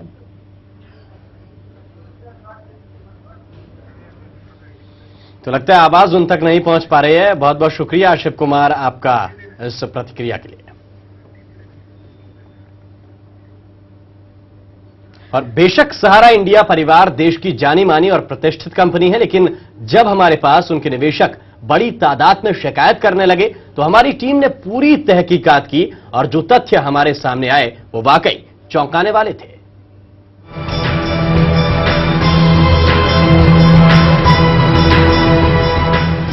सहारा इंडिया जैसी प्रतिष्ठित कंपनी में आम निवेशकों के साथ ऐसी धोखाधड़ी का मामला बेहद चौंकाने वाला है। कंपनी के पास आम निवेशकों के जमा कराए लाखों रुपए का हिसाब किताब तक नहीं है, जबकि ऐसे सभी निवेशकों के पास कंपनी में जमा पूंजी से संबंधित सभी दस्तावेज मौजूद हैं। ये बताने के लिए काफी है कि इन्हें ठगा गया है, लेकिन हैरानी की बात है कि ऐसी नामी कंपनी होने के बाद भी मैनेजमेंट ने अभी तक निवेशकों के हित में कोई कदम नहीं उठाया है। ऐसे में निवेशकों को समझ नहीं आ रहा कि वो अपना दुखड़ा किसे सुनाएं। 2005 के बीच के जितने भी पैसे जमा किए, उसके बाद जब पता चला कि जरूरत पड़ी हमको, तो हम गए सहारा इंडिया ऑफिस पता करने, तो अपने पेमेंट लेने के लिए, तो वहां पर पता चला कि आपकी ये इन अकाउंटों में कोई पैसे ही नहीं ना जमा, ये कुछ अकाउंट जमा है तो उसमें आपने लोन ले लिया है, जबकि मैंने ना उसमें लोन लिया था और ना मैंने उसमें कोई अलग से कोई चीजें उनको दी थी।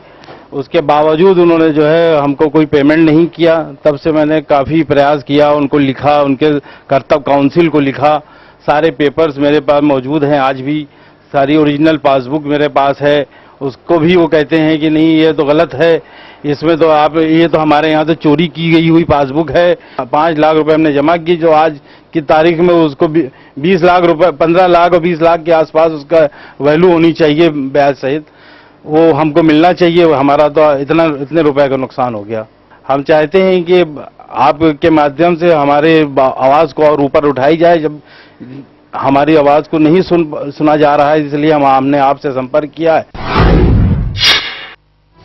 जोहाबिन इस्लाम ने अपने और अपने परिवारजनों के नाम पर करीब 2 लाख रुपए सहारा इंडिया की विभिन्न स्कीमों में जमा कराए थे, लेकिन जब भुगतान का समय आया तो कंपनी ने कुछ खातों को फर्जी करार दे दिया, जबकि कुछ खाते किसी दूसरे व्यक्ति के नाम पर बताए गए, जबकि कुछ खातों पर कंपनी की तरफ से लोन जारी करने की बात कही गई, वो तो बंद ही करार दे दिया गया, जबकि कुछ में जमा की गई राशि को गलत करार दिया गया।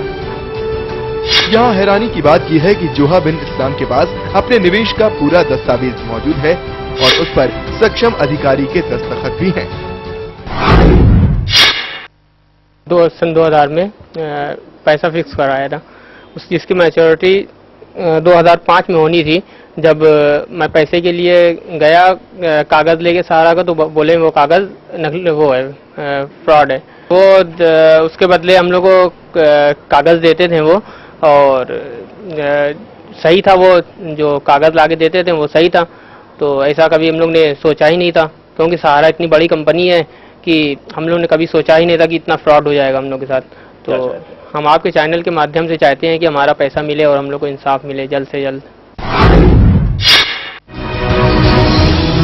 ऐसे में सवाल उठता है कि आखिर कंपनी में इतने बड़े पैमाने पर हो रही धांधली का जिम्मेदार कौन है।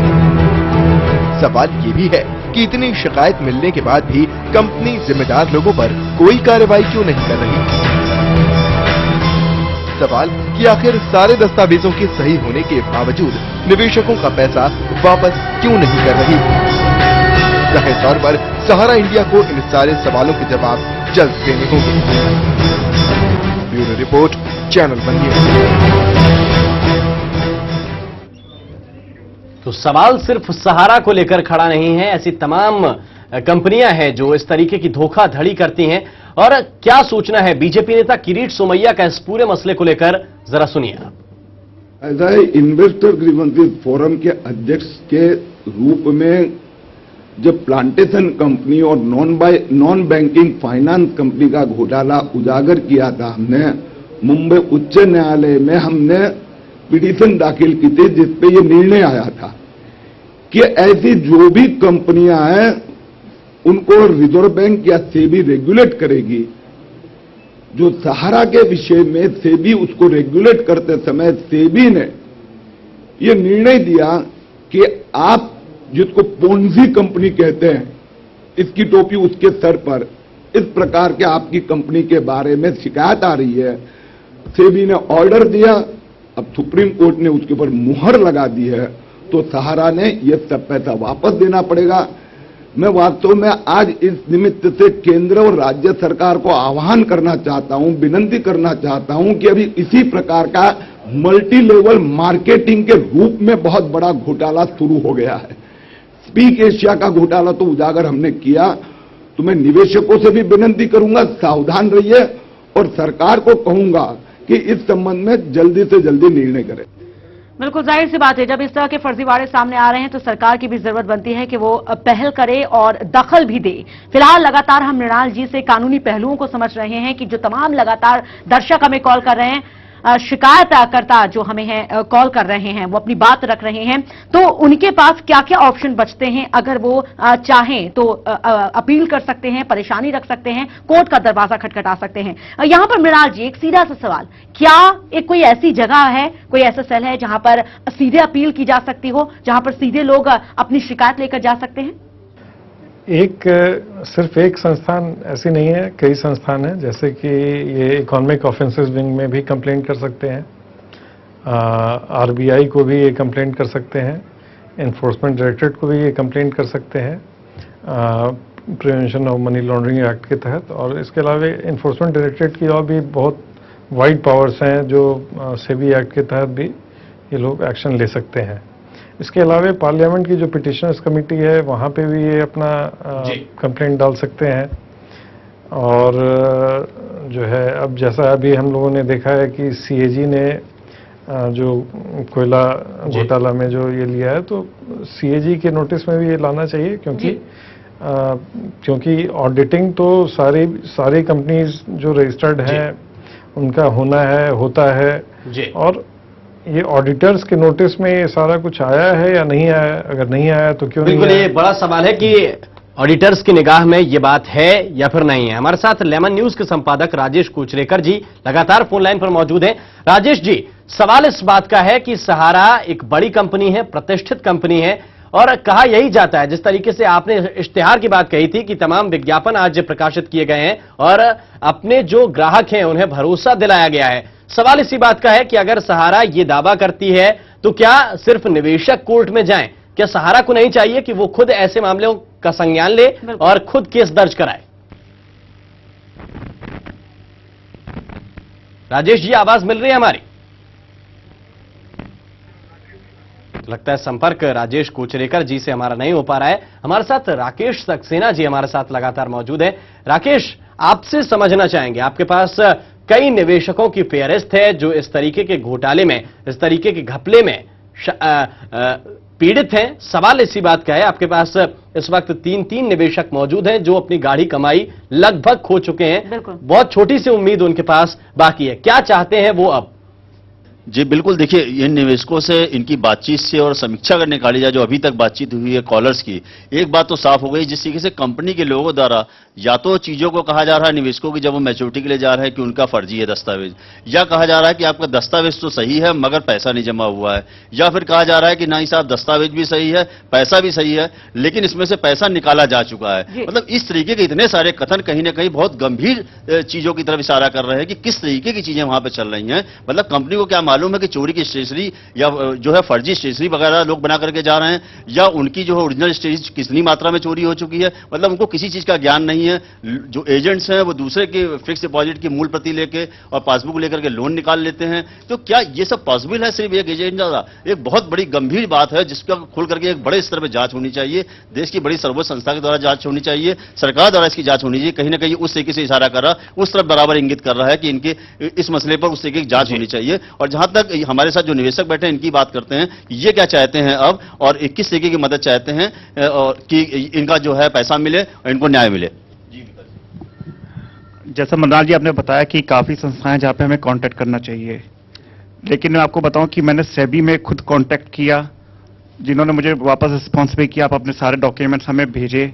मैंने उनको पूरे अपने कम से कम 40 डॉक्यूमेंट उनको फैक्स करे, फिर उनको दोबारा कॉल भी किया, उनको मिले कि नहीं मिले, तब भी नहीं मिले। मैं दोबारा उनको पोस्ट किया, मेल पे स्कैन करके उनको भेजा भी, उसके बाद उनको मिला भी, लेकिन उसके बाद उन्होंने रिस्पॉन्स करना बंद कर दिया, मेरे कॉल्स उठाने बंद कर दिए। जिनसे मैं बात कर रहा था उन्होंने फिर फोन ही, वो छुट्टी पे चले गए और कोई रिस्पॉन्स उन्होंने शुरू किया। उनके पास जो बैठे थे उनसे मैंने बात की, फोन पे ही बात होती रही, तो उन्होंने कहा कि आप कहां पर हो साहब, सहारा बहुत बड़ी कंपनी, कहां पीछे लगे हो आप, आपका कुछ इसमें नहीं हो पाएगा, आप कहां अपने 5-6 लाख रुपए के पीछे पड़े हो साहब, यहां पे आपको कोई हेल्प नहीं मिल पाएगी। ये उन्होंने नॉन ऑफिशियली हमें बोला। उसके बाद हमने मृणाल जी कुछ कहना चाहते हैं? हाँ जी, में जैसे आपके पास तो हमेशा एक बहुत बड़ा हथियार है राइट टू इंफॉर्मेशन का। Securities exchange board of India जो है वो राइट टू इंफॉर्मेशन के तहत बाध्य है आपके किसी भी सवाल का जवाब देने को। तो आरटीआई के तहत तो आपके कंप्लेंट की क्या स्थिति है आज के डेट में? वो भी हमने सब किया, लेकिन उसका कोई रिस्पॉन्स ही आना बंद हो गया। उसके बाद मैं आपको बताऊं, एक ICRPC नाम की एक संस्था है जिसका फुल नाम है international consumer right for protection council, जो कि इंडिया में नहीं पूरी वर्ल्ड रिनोड है। इसके जो मेन करता रहते हैं वो मिस्टर अरुण कुमार, जो पूर्व IAS IFS ऑफिसर रह चुके हैं। उनसे भी मेरा ये पूरा, उन्होंने मुझे सारे डॉक्यूमेंट्स उन्होंने मुझसे मंगवाए। वो तभी केस देखते हैं जब वो उसको वेरीफाई करते हैं। उन्होंने इसको 1 महीना लगाया वेरीफाई करने में, उन्होंने इसको सही साबित बताया। उसके बाद उन्होंने इस केस को 4 महीने तक देखा जी। उसके बाद वो भी हिम्मत हार गए कि हम सारा खिलाफ नहीं कर पा रहे। उन्होंने कहा हमसे कि आपको कंज्यूमर कोर्ट में ही जाना पड़ेगा। उसके बाद हम लोग कंज्यूमर कोर्ट में गए। तो एक आम इंसान की एक लिमिट होती है कि वो कहां कहां तक दस्तक दे सकता है। बिल्कुल जी। तो वो हम पूरे, अभी तक मैंने हिम्मत नहीं हारी और ना ही मैं हारूंगा। वो मैं करता जा रहा हूं, जो भी मुझे करना है वो करता जा रहा हूं। मैं हर एक संस्था के पास जा रहा हूं, हर एक जगह मैं जा रहा हूं जी। अब एक मेरी जो आखिरी आस जो बची है वो है चैनल 1 जी, जिसके अब मैं उनसे यही कोशिश, उनसे गुजारिश करूंगा कि ये हमारी अपील को सीबीआई तक सेबी से स्पेशल जांच करवाएं।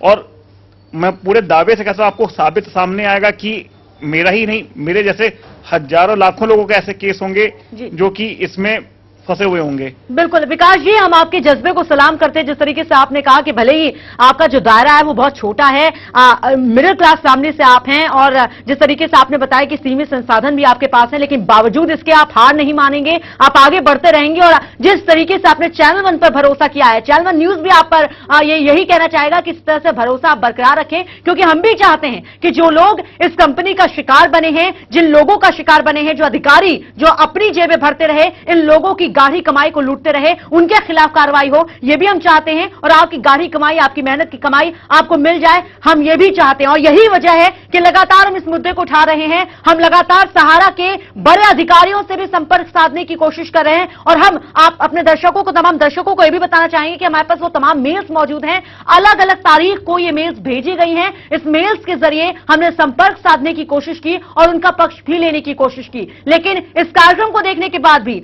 अगर सहारा की तरफ से हम यही चाहेंगे कि कोई भी बात अगर वो रखना चाहते हैं, कोई संदेश जनता को देना चाहते हैं, क्योंकि सीधे तौर पर सहारा की साख पर बट्टा लग रहा है और यहां पर अब जवाब देने की जरूरत है। जैसे ही सहारा की तरफ से कोई जवाब आता है हम जरूर उसे प्रसारित करेंगे, लेकिन साथ ही साथ अपने दर्शकों से भी अपील करेंगे कि अगर आपके पास भी कुछ ऐसी शिकायतें हैं या आप भी इस तरह से इस धोखाधड़ी का शिकार बने हैं तो हमसे जरूर संपर्क करें। इस बीच एक निवेशक सुनील जी हमारे साथ फोन लाइन पर मौजूद हैं। सुनील, आप बताइए, आपने कितना निवेश किया, क्या आपको धोखा मिला है सहारा की तरफ से?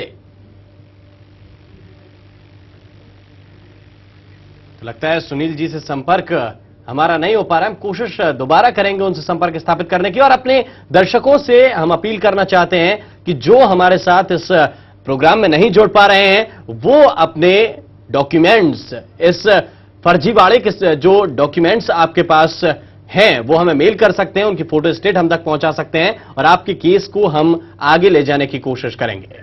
बिल्कुल, इस मुद्दे को हम उठाते रहेंगे और सीधे रुख करते हैं राकेश जी का। राकेश जी, जो तमाम निवेशक आपके साथ बैठे हुए हैं, उनकी आप बीती हमने सुनी, कैसे उनके साथ धोखाधड़ी हुई और कहां कहां जाकर उन्होंने किस तरह से दरवाजा खटखटाया, अपील की, गुहार लगाई, अपील की इंसाफ के लिए, लेकिन अभी तक उन्हें इंसाफ नहीं मिला। अब वो क्या चाहते हैं, हम चाहेंगे कि एक एक कर जो तमाम निवेशक आपके साथ बैठे हुए हैं उनसे पूछिए कि उनकी मांग क्या है और वो क्या चाहते हैं, क्या होना चाहिए। अब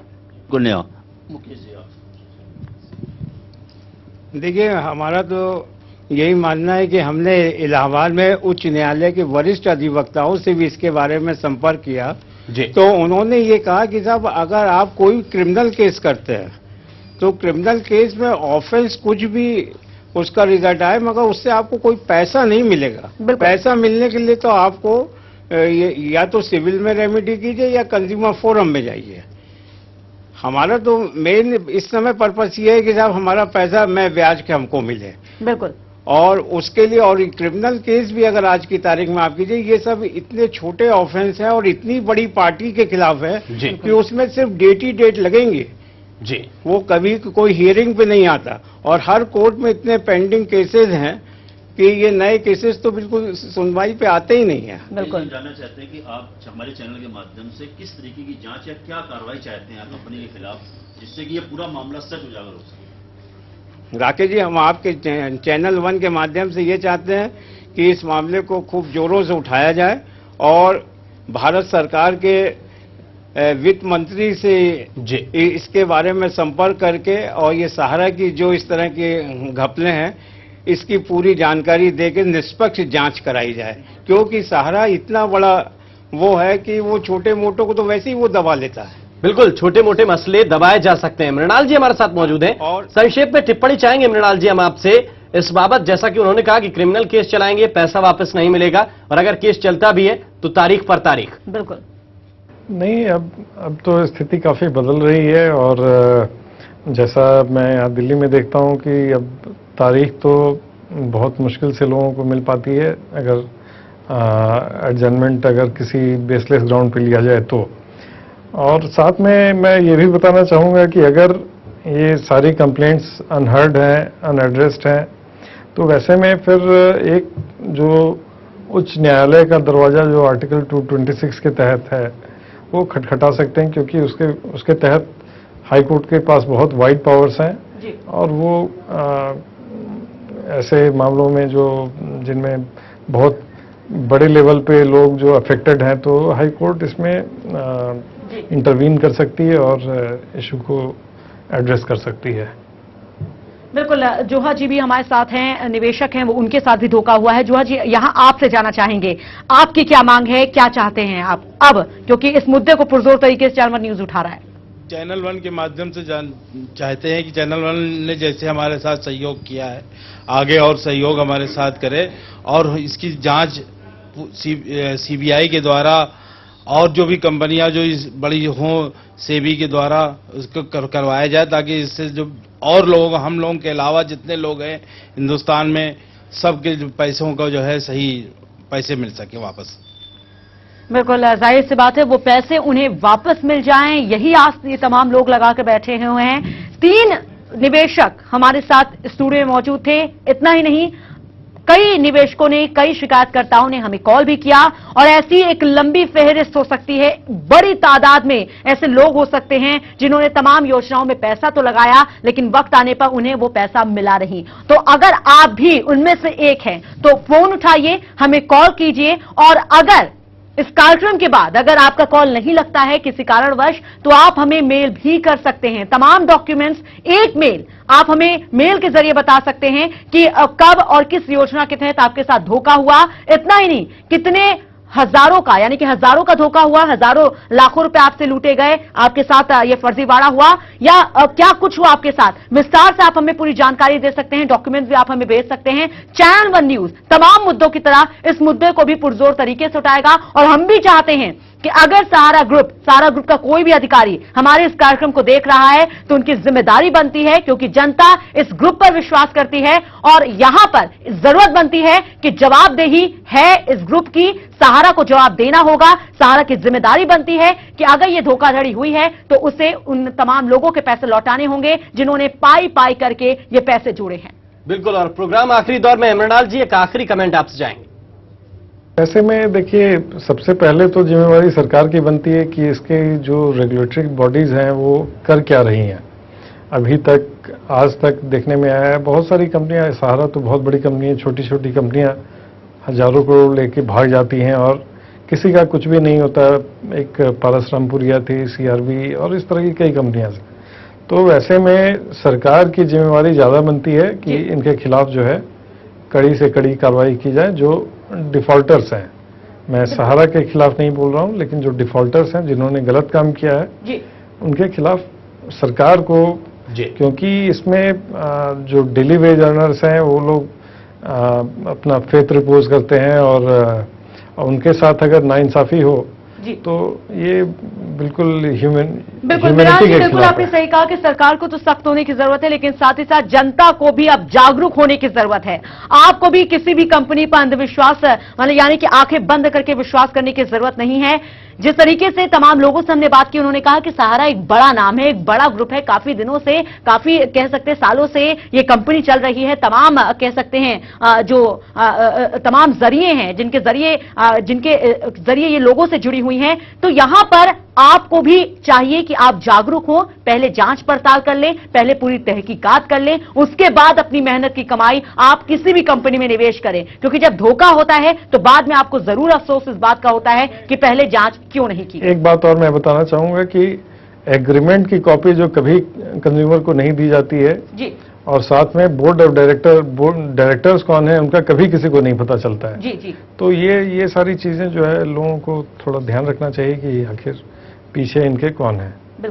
बिल्कुल, और साथ ही साथ एक और बात, जो टर्म्स एंड कंडीशंस का जो पेपर होता है, शायद कंज्यूमर्स उसे पढ़ते ही नहीं कभी, और वो इतना लेंथी होता है दरअसल कि उसे पढ़ने की जरूरत भी नहीं समझते। एनबीएफसी देती भी नहीं है। जी बिल्कुल।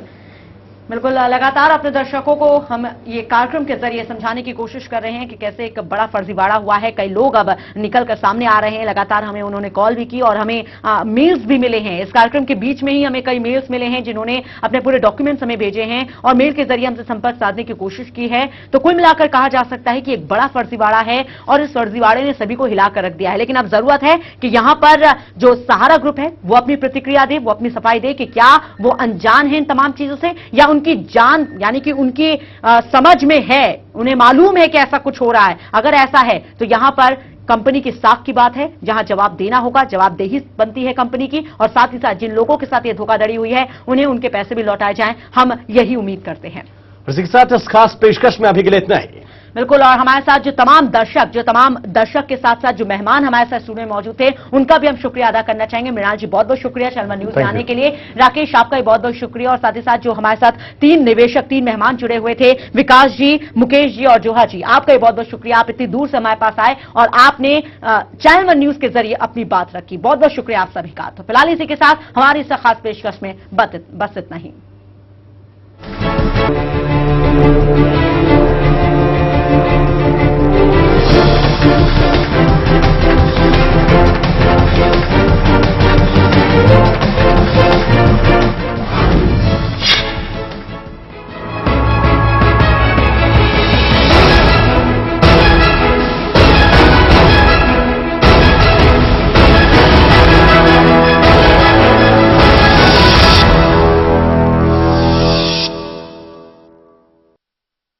इश्क गम दिन रात पीना, इश्क गम। अफशा सलाम करना इस्लाम में दाखिल है और अम्मार ने कहा 3 बातें जिसने इकट्ठा कर ली उसने ईमान को जोड़ लिया। एक तो इंसाफ करना अपने जी में, एक तो अपना इंसाफ अपने जी में करना, दूसरे सबको सलाम करना, तीसरे तंगी होने पर खर्च करना। हमसे बयान किया कुतैबर ने, कहा हमसे बयान किया लैस ने। उन्होंने सुना यजीद बिन अबी हबीब से, उन्होंने अबूल खैर से, उन्होंने अब्दुल्ला बिन अमर बिन आस से। एक शख्स ने आ हजरत सल्लल्लाहु अलैहि वसल्लम से पूछा इस्लाम की कौन सी खसलत बेहतर है? आपने फरमाया खाना खिलाना और हर एक को सलाम करना, उससे तेरी पहचान हो या ना हो। खाविंद की नाशुक्री भी एक तरह का कुफ्र है और एक कुफ्र दूसरे कुफ्र से कम होता है। इस बाब में अबू सईद रज़ियल्लाहु अन्हु ने आ हज़रत सल्लल्लाहु अलैहि वसल्लम से रिवायत किया। हमसे बयान किया अब्दुल्ला बिन मुसलमा ने, उन्होंने इमाम मालिक से, उन्होंने जैद बिन असलम से, उन्होंने अता बिन यसार से, उन्होंने इब्ने अब्बास से कि आ हजरत सल्लल्लाहु अलैहि वसल्लम ने फरमाया और मैंने एक दोज़ख में देखा, क्या देखता हूँ, वहाँ औरतें बहुत हैं, वो कुफ्र करती हैं।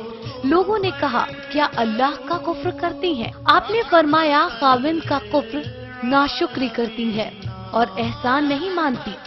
अगर तू एक औरत से सारी उम्र एहसान करे फिर वो कोई बात तुझसे देखे तो कहने लगती है मैंने तो तुझसे कभी कोई भलाई नहीं पाई। काबे पर पड़ी जब पहली नजर, क्या चीज है दुनिया